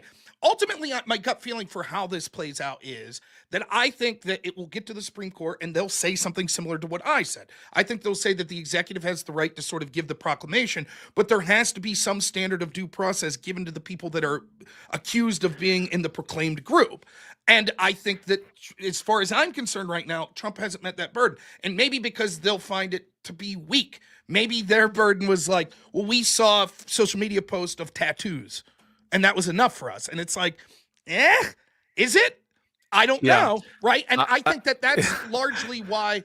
Now, having said that, to fucking needle you a little, can you tell me what Alawaki's due process was? Yeah, so I think that different cases require different levels of due process. And so, first of all, I don't accept necessarily that every execution of an American citizen abroad is constitutional, legal, or criminal. But I do think, by the way, that the Alawaki killing is reviewable by a court. I think that the court has jurisdiction.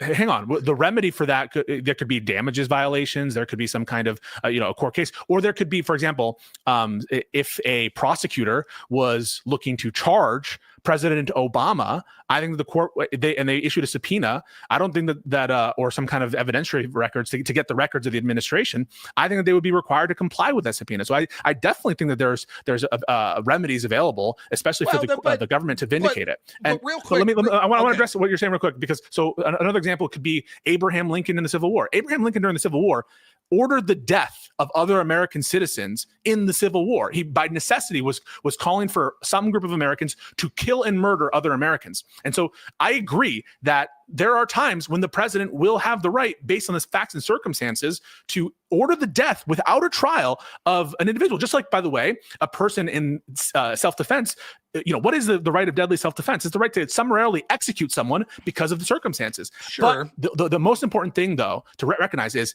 it's reviewable. There is jurisdiction. There's a remedy there somewhere. There is remedy. Like, this will go to the Supreme Court. You agree with that, right?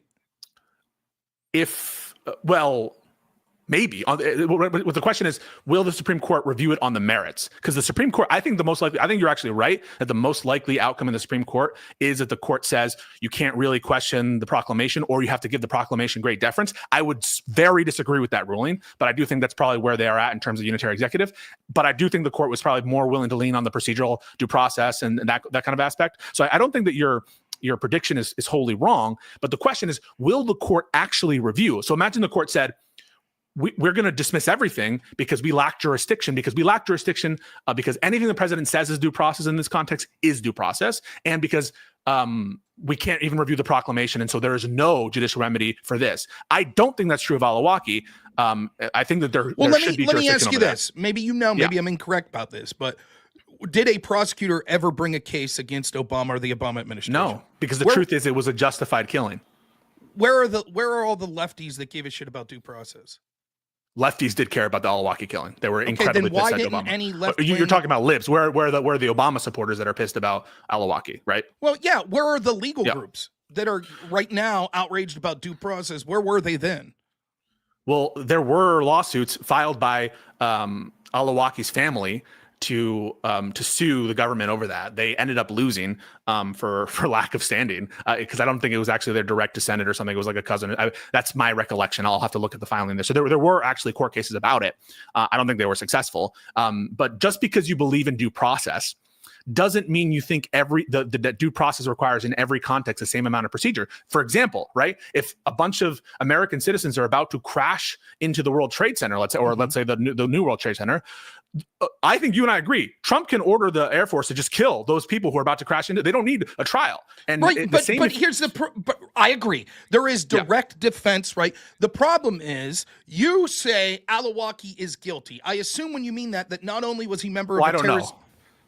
What do you mean you don't know? Sorry, I don't know the factual predicates to. So when I said he was probably guilty, I think it was probably justified. I haven't reviewed the facts closely to make the determination, so I spoke too soon. But there are factual determinations there, and it seems like he was engaging in war against the United States based on my superficial reading, but I'm not willing to commit and defend that position right at this So moment. when you're saying it's reviewable, though, what I would guess is if I'm a person that's concerned about due process, which I am, of the Trandara members, I would have that same concern with anyone that was accused of terrorism before. In fact, I've been on record, even during the Bush administration, I'm a little older than you, I thought that the treatment of some of the terrorists in Guantanamo Bay was bullshit.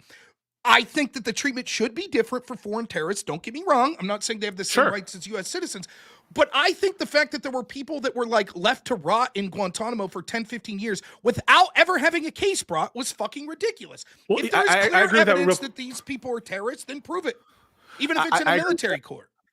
I agree with that, and that's why I think that your plain example there. I think that your intuition there is mapping onto like the impracticability or the dangerousness inherent in flight. I think that might be why your intuition is different. But I think, for example, Guantanamo Bay it's in Cuba, right? So it's outside of the United States, and we've had case law about places outside of America. I think there's a difference also here where they're giving it to a Salvadorian prison. Is Guantanamo though considered American property, right? I don't think it's considered an American territory. I believe you're not on American soil.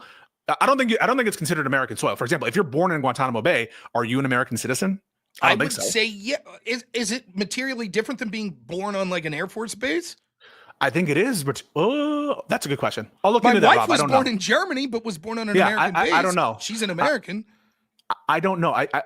That's a good question. I'll look into whether or not Guantanamo Bay is considered part of America. To be honest with you, I'm not going to represent that. I know that I don't. By the way, if you can see the super chats, I'm not putting them up to needle you. I'm just not reading them. What are they saying? Why would Pisco speak without looking it up? And then this person says, the due process is that they can request a habeas corpus. Clearly that opportunity existed. 5 made the request. If they're a member of a class, TDA gang member over 14 this is garbage. Citizens, they go. No, come but guys. This is not in Texas. No, this is not. This is someone who's listening to the dissent, but it's complete garbage, right? Those 5 were able to file their lawsuit because they heard whispers that this lawsuit was coming, but that's 5 out of hundreds. And the reality is, because they prepared their papers before the proclamation was made available, that's why they were able to vindicate their rights. But in practical reality, right, these people don't, you have to file in the place in which you're being held, this habeas petition, but the government says, we don't need to tell your lawyers where you're at. And so what good is a right to habeas if most people, they don't even have to tell their lawyers where they're at, and they don't even have to give them notice of the basis of their removal? It's a complete shit show to trust that this habeas petition will work itself out when the government is saying blatantly that we have no obligation to give any notice or any process whatsoever so they can rush to the airport before they have any chance to write down what's going on, before they have a chance to call their family, call their lawyer, and file a petition. What good is that right? It's an ephemeral right. It doesn't exist. It's fugazi, and that's part of what the fuck's fugazi? Is that some slang I'm unaware of? No, it's from. Have you seen Wolf of Wall Street? No, never saw it. Fugazi. It's a woozy. It's a wazi. It's not. It's a. I'm sure your chat knows. Putting some fucking hex on me or some shit. Now, but I'll just say, to go back to the Alawaki thing, I think the problem is like the fact that there was a lack of curiosity, not just from you, though granted it's a little different. You were a little younger back then and maybe you're not interested in looking that older case up now, but clearly there was a lack of curiosity from sort of organizations that would have said this person deserves some form of due process, and just an assumption. I'm pretty sure the ACLU was against it. I'm pretty sure I'm sure they were, but what was the case that they reached anywhere near the level we see the cases being reached now and the judicial decisions? Because in my understanding, and I could be wrong about this, there was never a review of the facts of the case as far as did he meet the proclaimed membership of a terrorist organization. I'm pretty sure there was never a criminal investigation into the matter. Right. There were cases. Right now, I can't remember. I know that they were brought by some family members of Alawaki, and some were dismissed for lack of standing because I don't believe that they were the heirs or successor, was just to the estate or whatever it was. So I'm not sure if there was ever full a resolving of that situation.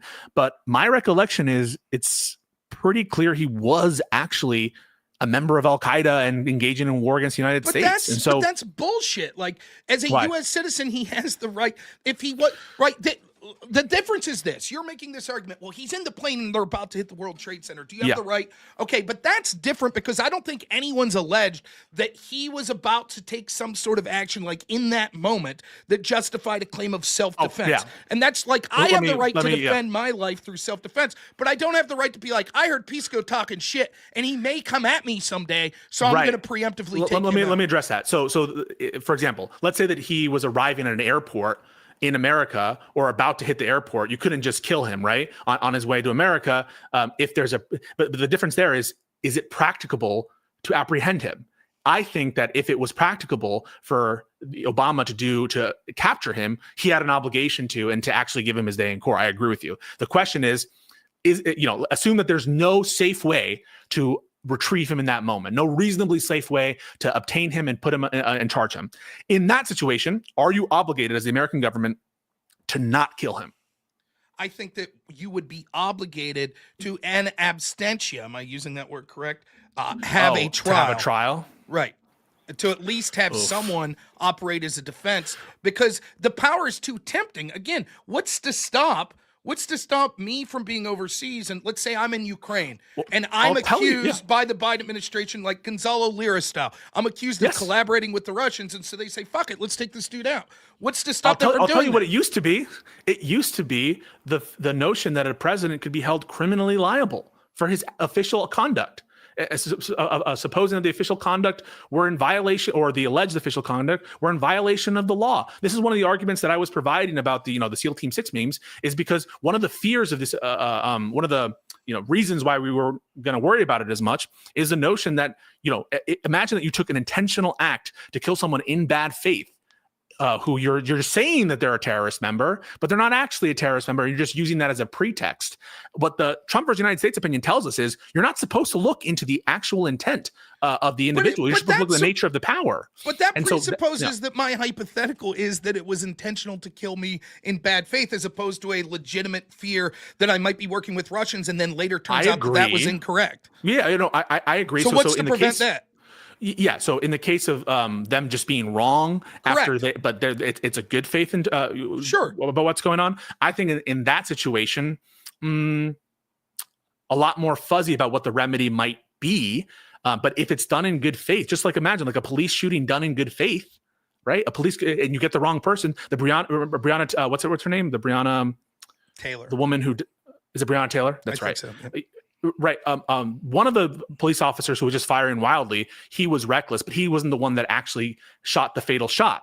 And the police officers there fired back at I think the boyfriend or the husband, who like heard the footsteps and assumed it was like a robber and started shooting. Now both parties were justified, right? The police was justified in shooting back at the boyfriend. The boyfriend was justified in shooting at them. And so in that situation, they're not criminally liable. The police officers are not criminally liable. But that's different, because we're again talking an in the moment fear, direct fear of life being lost in that moment. That's different than the pre-planned execution of someone. Right? Where it would be impracticable for the government to apprehend them through any other means, or to stop their conduct through any other means. That's But I think then the best solution would be, if we're concerned about due process, was the remedy to that should be in absentia, that there is at least some sort of formal hearing where the evidence is put forth, and that there needs to be some body that says, yes, we have determined that this does seem to meet the criteria, that this person is a member of that group. But then remember, now the criminal defendant is not getting all the rights they're entitled to as a typical member. What you're acknowledging here is they're getting less rights than a typical criminal defendant would, in the sense that they don't have an opportunity to cross-examine witnesses themselves. They don't have, maybe their representative does, but they don't have an opportunity to be confronted, right, and to be in court and to attend the proceedings. But we would accept that with other things. For example, if I'm comatose, I lose that right, and yet that trial would still occur, correct? But that's what I mean. What due process is a term that, at a bare minimum, is supposed to imply notice and an opportunity to be heard. That's supposed to be like the threshold. And I agree with you in this context. There was no notice to Alawaki. There was no opportunity to be heard. There was no opportunity for his case to be heard before a neutral arbiter. And so I agree in terms of the normal criminal process. It didn't meet the bill. But the question is, How much does that change in the context of waging war, right? Would this, in the American Civil War context, would you require the president to go through a trial for every single American who they're ordering be killed in this war, in this conflict, in the Civil War, to prove that, in fact, they were part of the Confederacy? Not so sure about that. I think right, but I would err on the side of that, and because every argument that you're making right now, if it is found legal that Trump is allowed to proclaim the Alien Enemy Act, in effect, what we're saying is these are adversarial terrorists that have been sent here by the government of Venezuela in order to cause harm to the safety of citizens of the United States. Right, assuming they're facts, right? But in effect, if forget if the person really is a member of Trinidad or Tobago. We're just saying if we're allowed to accept that proclamation is legal, then in effect, basically what Trump's saying is we're at war just like we were at war with Al-Qaeda. Here's how I would distinguish, and you tell me what you think. And you don't have to, give your final opinion right now. And by the way, I enjoy this conversation. I think they're interesting. How I might distinguish is the following. There are other practicable solutions in the case of the Alien Enemies Act to give them their day in court. If there were similar type circumstances under Al-Awlaki, I would agree with you. He needs to have his day in court. But in this situation, the courts aren't telling you can't apprehend them. The courts aren't telling you can't detain them. The court's not even telling you can't deport them through the other means under the INA. They're just saying don't deport them right now in the summary process under the Alien Enemies Act. And so here, in this case, it is practicable to give them this process in a way it simply isn't in the case of the Civil War. That's an extreme hypothetical. In the case of the 9/11, that's another extreme hypothetical. And maybe a less extreme hypothetical is the Al-Awlaki case. I don't think it's practical to imagine that the government can safely just go in and abscond with him. There is a difference in sort of the practicality of being able to charge, but still, it seems to be what you're suggesting is, well, because we can't practically get Al-Awlaki to have him here, then because that means that if we were to have him have a trial in absentia, he wouldn't have all the rights that he otherwise would be entitled to. Therefore, he gets none of the rights. That seems to be a bridge too far. It seems that the best compromise of this situation clearly is reasonable people. We wouldn't expect U.S. lives to be jeopardized to send like Navy SEALs in to try to capture this dude alive just to have a trial. Right. So you agree with that, right? I agree, but that doesn't mean that we shouldn't afford up to the maximum available rights as a U.S. citizen that we would give anyone else. So can I ask you the physical question? Let me finish real quick. Unless there was proof that there was an imminent attack occurring and it's like a Jack Bauer, oh shit, he has a dirty bomb he's about to release in 24 hours type shit. So let's take out the imminence here. Thank you so much, Cyril, for every meal for the raid. So I'm explicitly not doing the Jack Bauer situation. It's not imminent, but it's the American citizen equivalent of Osama. He's the leader of, an American citizen has become the head of Al-Qaeda. And we know where he's going to be on a date certain. We don't have time to do his trial in absentia. We also know, by the way, that there is no imminent attack coming. We don't have any reason to suppose there's an imminent attack coming. In that situation, right, where there's no imminence, there is no ability to give the trial. But this guy's the head of the Al-Qaeda. He's been made the new head of Al-Qaeda. Does America have a right to bomb the U.S. citizen head of Al-Qaeda when it's not practical to pick him up, even though there's no imminence? Yeah, I would think I would go with the same scenario I just outlined. That in absentia, there should be proof given to some sort of neutral arbiter that he is, in fact, what we're claiming he is. That's what I would say. Okay, but it would be easy to prove it if he's publicly saying I'm the leader of Al-Qaeda. So you're the president, right? President, Mr. Rob, Mr. Noor, President Noor. In 2 days, he's going to be there. That's all I know. But we need to take him out because he's the head of the organization. You're saying, okay, maybe go to there's special procedures, a special process, and in a day we present to a neutral arbiter that's not part of the executive branch for them to sign off on it, right? Yeah. It could be very quick, but it's okay. Yes. Maybe on that doesn't sound so unreasonable because we see that in law enforcement on a regular basis where there will be sort of emergency warrants that are necessary. Like, holy shit, this guy that's a big gangster, we just found out that they're going to be in this unique spot. Can we get a warrant? But still, we don't say go ahead and proceed forth without the warrant. We still say that. Although there are exceptions to the warrant requirement. Typically, they're exigent. They're exigent. But in general, but even still, can I envision a hypothetical situation where it's like, okay, forget the imminent attack, but we have a once-in-a-lifetime opportunity to take out this person who happens to be an American citizen that we very much think is this person. I would argue that if you're worried that that situation could rise, that you could have had that hearing many moons ago, right? Like, almost like The we fact have that you this. solicited an opinion from the OLC and you waited for an opinion from the OLC suggests that there was time for you to consider it. Correct. Okay. Yeah. Like we have sort of this FBI most wanted list. Why couldn't we have like a, like Yeah, sort of, Rob. If what you're proposing is a kind of involvement of the courts that would allow for these kinds of summary procedures that don't take months, that take like days or weeks, Sure. but that I would maybe not even be opposed to. I think that's probably a good idea. By the way, that's what I think yeah. should happen. And so for those listening, let me be clear. I'm not saying this as a defense to sort of Trans-Daragawa. I'm saying that it seems that many of the people that are concerned about due process now didn't have these sort of thoughts when it came to Alawaki, nowhere near to the level. And he was in both leftists senses, did. but in two standards, I think his case is more severe. One, that the punishment was death, right? And second, that he was an American citizen and not just a green card holder. So in both of those, but then there's the other side of the equation. So yes, I agree. Those are things that weigh it more heavily in the Alawaki situation. Sure. But the thing that makes it a little different on the other side of the ledger is it was impracticable to give him the same kinds of procedures. You're certainly right. But what I'm arguing is, I think that at the minimum, there's no reason that the Trump administration can't be. If I'm saying, well, you could have these emergency fast courts for Alawaki, why couldn't you do that with the Trans-Daragawa members? And like, I know the counter argument to that. Well, there's going to be too many of them. It'll get bogged down, et cetera, et cetera.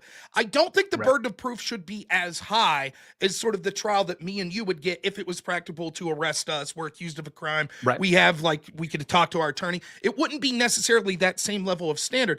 But what I think is one of the things that weighs in factor to me of why this is wrong, what's going with the Trump, I don't understand the immediacy.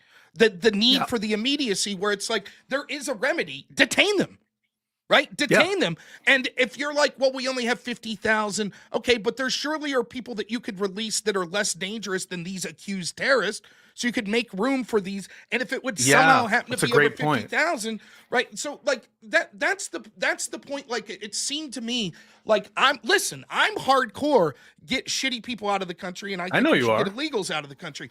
But there's still levels to this shit. And I'm unpersuaded, well, they're illegals anyway, so fuck them. The standard I have would be they're still fucking human beings, and if you're accusing them of being terrorists and basically throwing them in a black hole in El Salvador, they should at least have the right to defend themselves from these accusations that they're terrorists. I do find it that many of the people that are arguing against this probably want open borders to the extent we had in Biden. I think it's bullshit, the idea that Democrats tried to argue all of a sudden that they cared about the border. They didn't. We could see that, in my opinion. Well, I think Biden kind of gave the game away by claiming he needed congressional action and then doing nothing until the 2024 and then using executive action at the end. Yeah. So I criticized him harshly for that because I thought what he was doing is illegal, just like I think what Trump is doing right now is illegal at the border and, closing off asylum, but the courts will figure that out and determine that. So maybe I'm wrong about that. But ultimately, I think you raised a lot of really good points there. And one aspect of the Alien Enemies Act that, it's lost on people, it's been invoked 3 other times in our history: the War of 1812, the First World War, and the Second World War. And we gave hearings to Nazis, right? Like people, Nazis who were detained and deported under the Alien Enemies Act in World War II, they got hearings. So if we're going to give hearings to literal German in a declared war and who are Nazis, I think that's a bare minimum that you can apply here. But what really scares me is the executive. There are a lot of different actions that Trump is doing that are like this, that he's claiming unreviewability, executive fiat. And the end result here is once you're in that El Salvadorian jail, I don't know what a court can do for you. Once you're there, I don't know what a court can do. It would be interesting. Like, presumably, the United States could still do something if Trump voluntarily was like, "Okay, I'll get him back." Yeah, but is he going to be inclined to get some illegal immigrant who was about to get their asylum hearing and bring him back? Right, that's the point. So it would probably be within his purview, unless the person died in the prison, to get them back, right? But would he, if he's not forced, can a court force him? I don't know. To me, it's much more problematic. It's much more problematic for a court to say, "Hey, Trump, you have to enter into negotiations with Bukele, or Bukele, whatever the fuck his name is, the president of El Salvador. You have to now give something in exchange for him." And now the president of El Salvador, he knows there's a court order that forces Trump to do this. Like, we want billions or whatever. So that seems like, if I had to, my intuition is that would be unconstitutional breach of executive authority there. And you probably need like a congressional enactment or a president who cares about the rule of law to get them back. But the reason that's scary, man, that's scary because like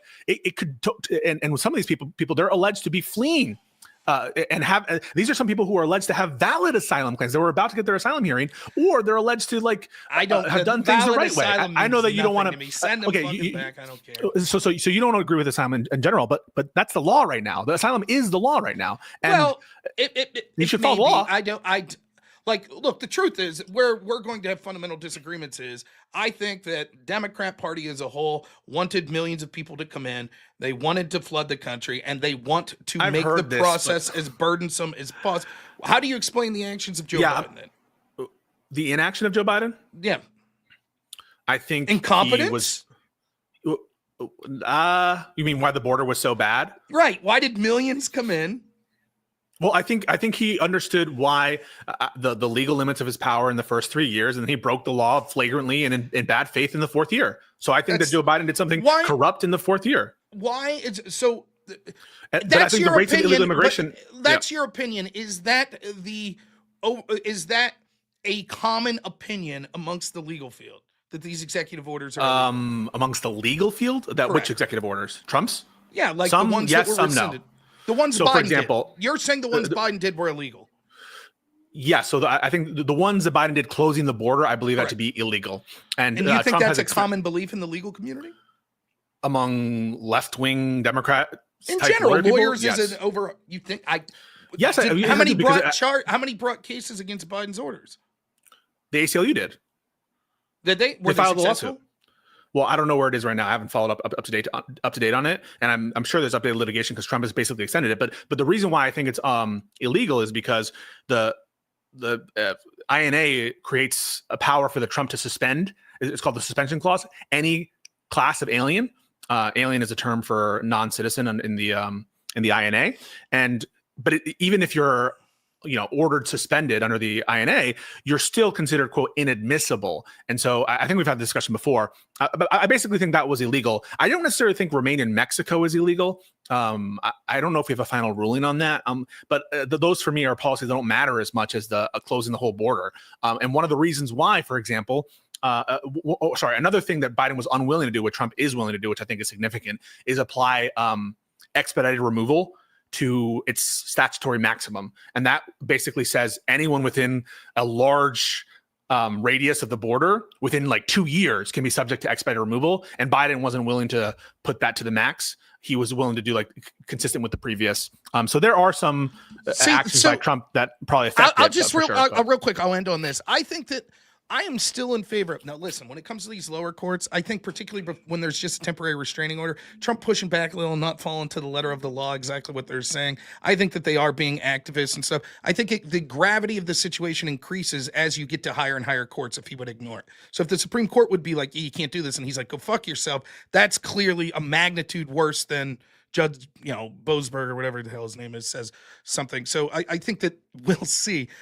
But I think that what Trump should be doing is getting clever. For example, if you say that USAID has to be funded and all this money has to be funded, that's discretionary funding that just says like Congress passed $10 million for cancer research.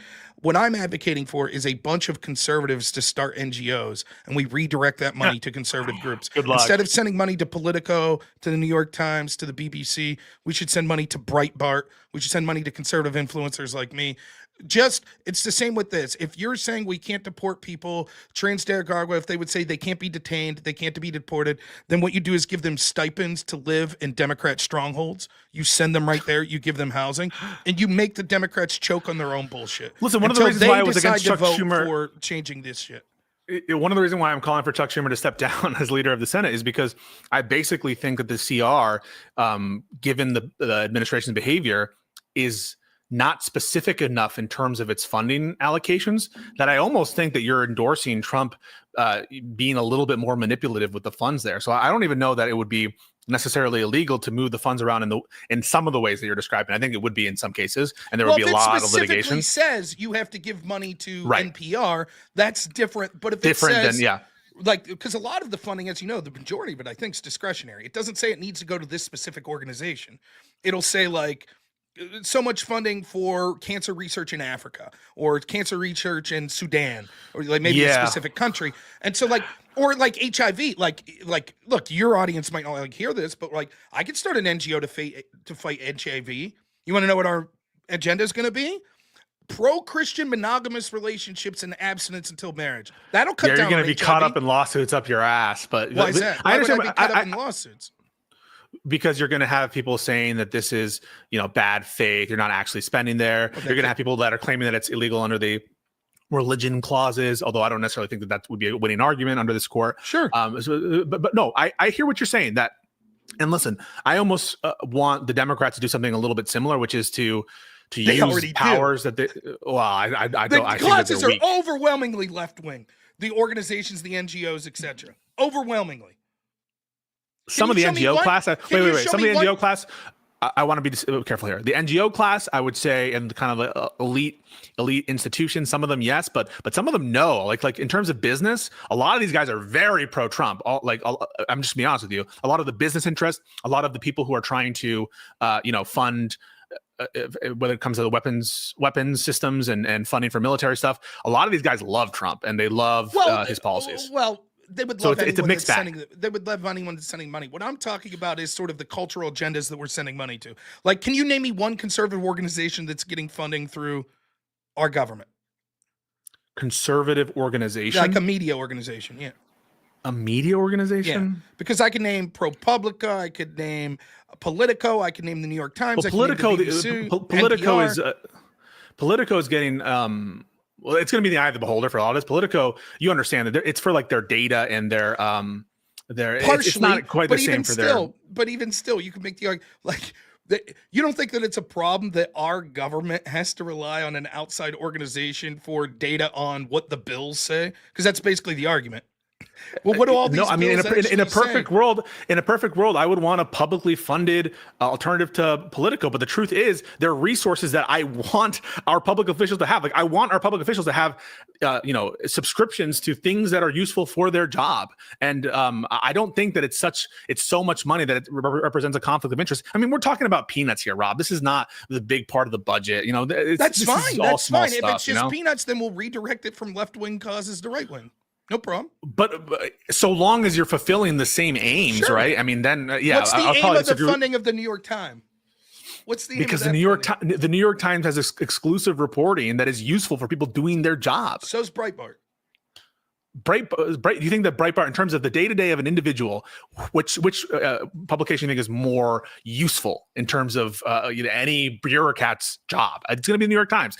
You can say that you hate their reporting and shit, but it just is the fact that the New York Times is bigger. It has more specific industry field subspecialties. So I just think that you're kind of kidding yourself if you think it's one-to-one. But hey, I'm not even saying that it would be against the Constitution. I would have to look more into the specific appropriations. Well, I would just, I think that Trump should do it and let the lawsuits fly.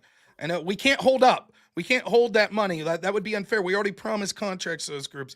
But the truth is that I've always been against sort of the unelected bureaucratic state more than I'm against Biden or Obama or any of that shit, more than I'm for Trump, right? And so to see the attempts to dismantle this behemoth and all these Byzantine networks of funding that goes to a bunch of organizations that are antithetical to everything I believe, I say fuck it. And if the argument's going to be, no, you can't stop that funding, well, then you find legal ways to make sure that funding's going to agendas that are more in line with what this politics is. I shouldn't have I'm to glad that you fund want to follow the transgender law minds. at least.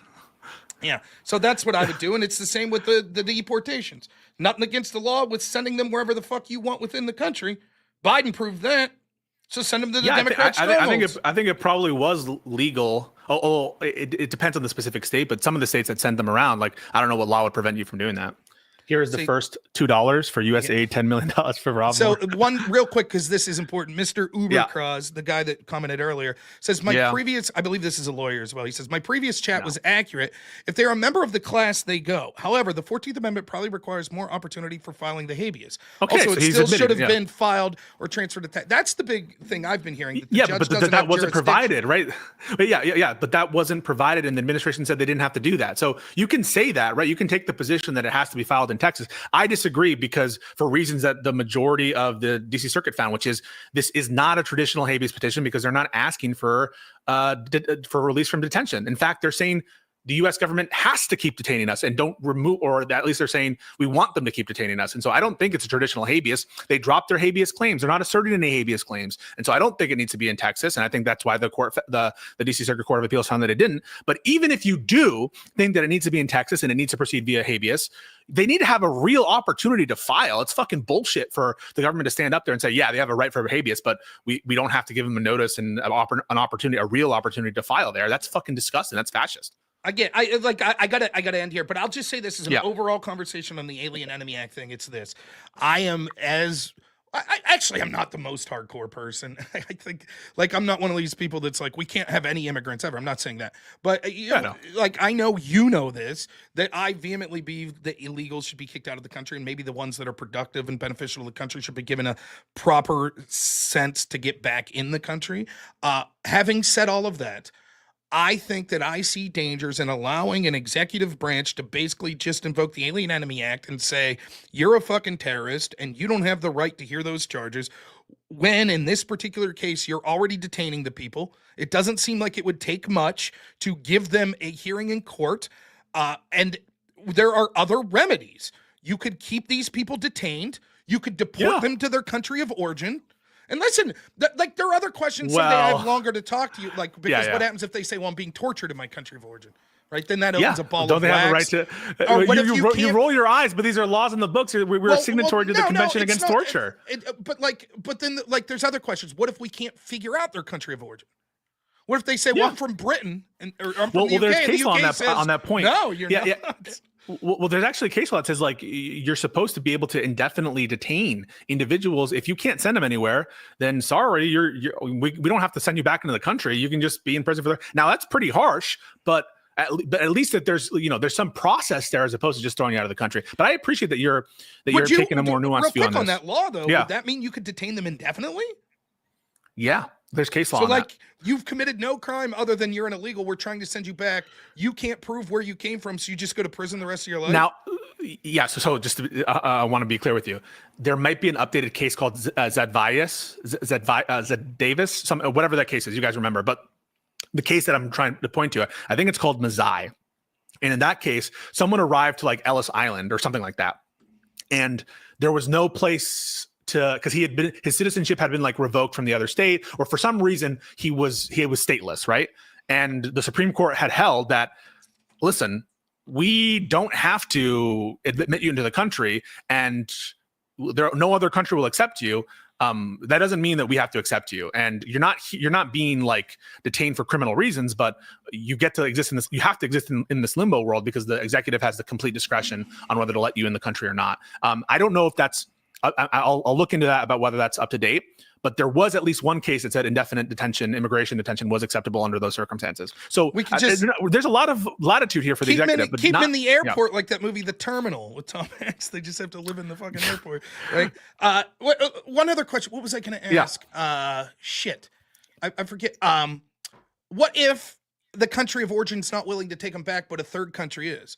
So, like, what if the UK is like, we'll take them? Yeah, is that legitimate? Well, what if it's El Salvador? Why not? Well, if it's El Salvador, I think that would be acceptable under certain circumstances, but you just have to give them a process, right, Rob? I mean, like, if the country of origin, if Venezuela is not able to, also, by the way, I find it really funny that the theory is here that Venezuela is invading America, right? That is necessarily, there's an incursion or an invasion by Venezuela. Right. Into America, but they're also saying we're coming into agreements with Venezuela for deporting their people back to them. I mean, I guess that's technically possible with a country that you're being invaded by or at war with. I'm not saying that's impossible, but I just think it's funny. But yeah, I think that if a third country is willing to accept it, I think it would be legal for you, or constitutional at least, to do that. But they have even if you know they're going to be like in prison there. No, not if you know they're going to be tortured or persecuted on the basis of one of these grounds under the convention. But it's the alternatives. We're just going to keep you in prison. That's the alternative then, Rob. Yeah, but isn't that under the law? El Salvador might say, well, that's what we were going to do. What's the difference?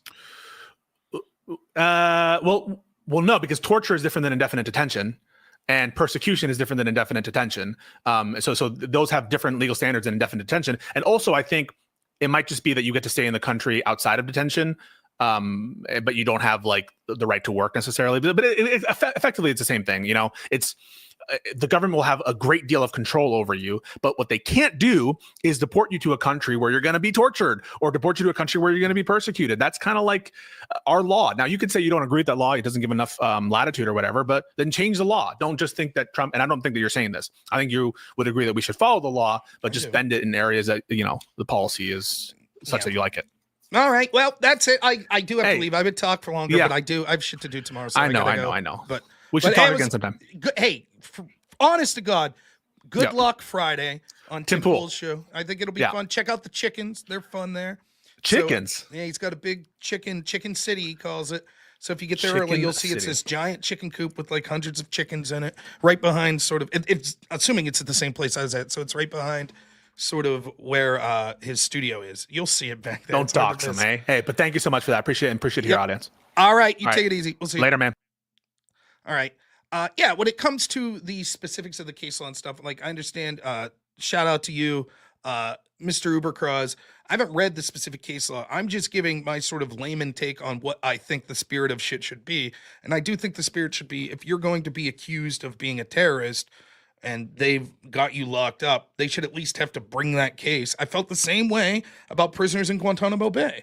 Now, I'm not saying that the threshold for proof of someone being a terrorist needs to be immaculately high necessarily, but I have a problem with just putting people in a hole in Guantanamo Bay and saying, yeah, you're a terrorist, but we're never even going to have a military tribunal where the evidence is brought forth. We're just saying, yeah, you're a terrorist. Why not? What's the harm of having that tribunal for that individual person? But that's what we did in Gitmo for many, many people. We just said, fuck it, lock them away, throw away the key, that's that. And I understand as someone who's an American, you might be like, yeah, but fuck Al-Qaeda, fuck al-Nusra. But what if you're wrong? Right? Like, and I feel the same way with the Trans-Arab where it's like, I have no problem if they're illegal saying, fuck it, send them home. No problem. If you're going to say, yeah, Ubercross, you can jump, Lord of the Nerds, $2. Says Ubercross, straight shooter, have him on. I'd love to talk to you someday. I can't tonight. I got to get running. But hit me up on a DM on X. It's just Rob Nora X. Hit me up on a DM. My DMs are open. And if you ever want to come on the show, I'd be happy to have you. Yeah, I mean, as far as I'm concerned, I think there are potential problems with just allowing an executive branch to say, if we claim you're a terrorist, we get to like basically lock you up, deport you, and fuck off. You don't get a chance to even defend yourself from the charges. I think that's a problem. What Gira for $10 says, the law is not a moral mechanism. Why do these people pretend it is track record in any way beyond it having informed by Christianity at some levels? The law is not a serious argument.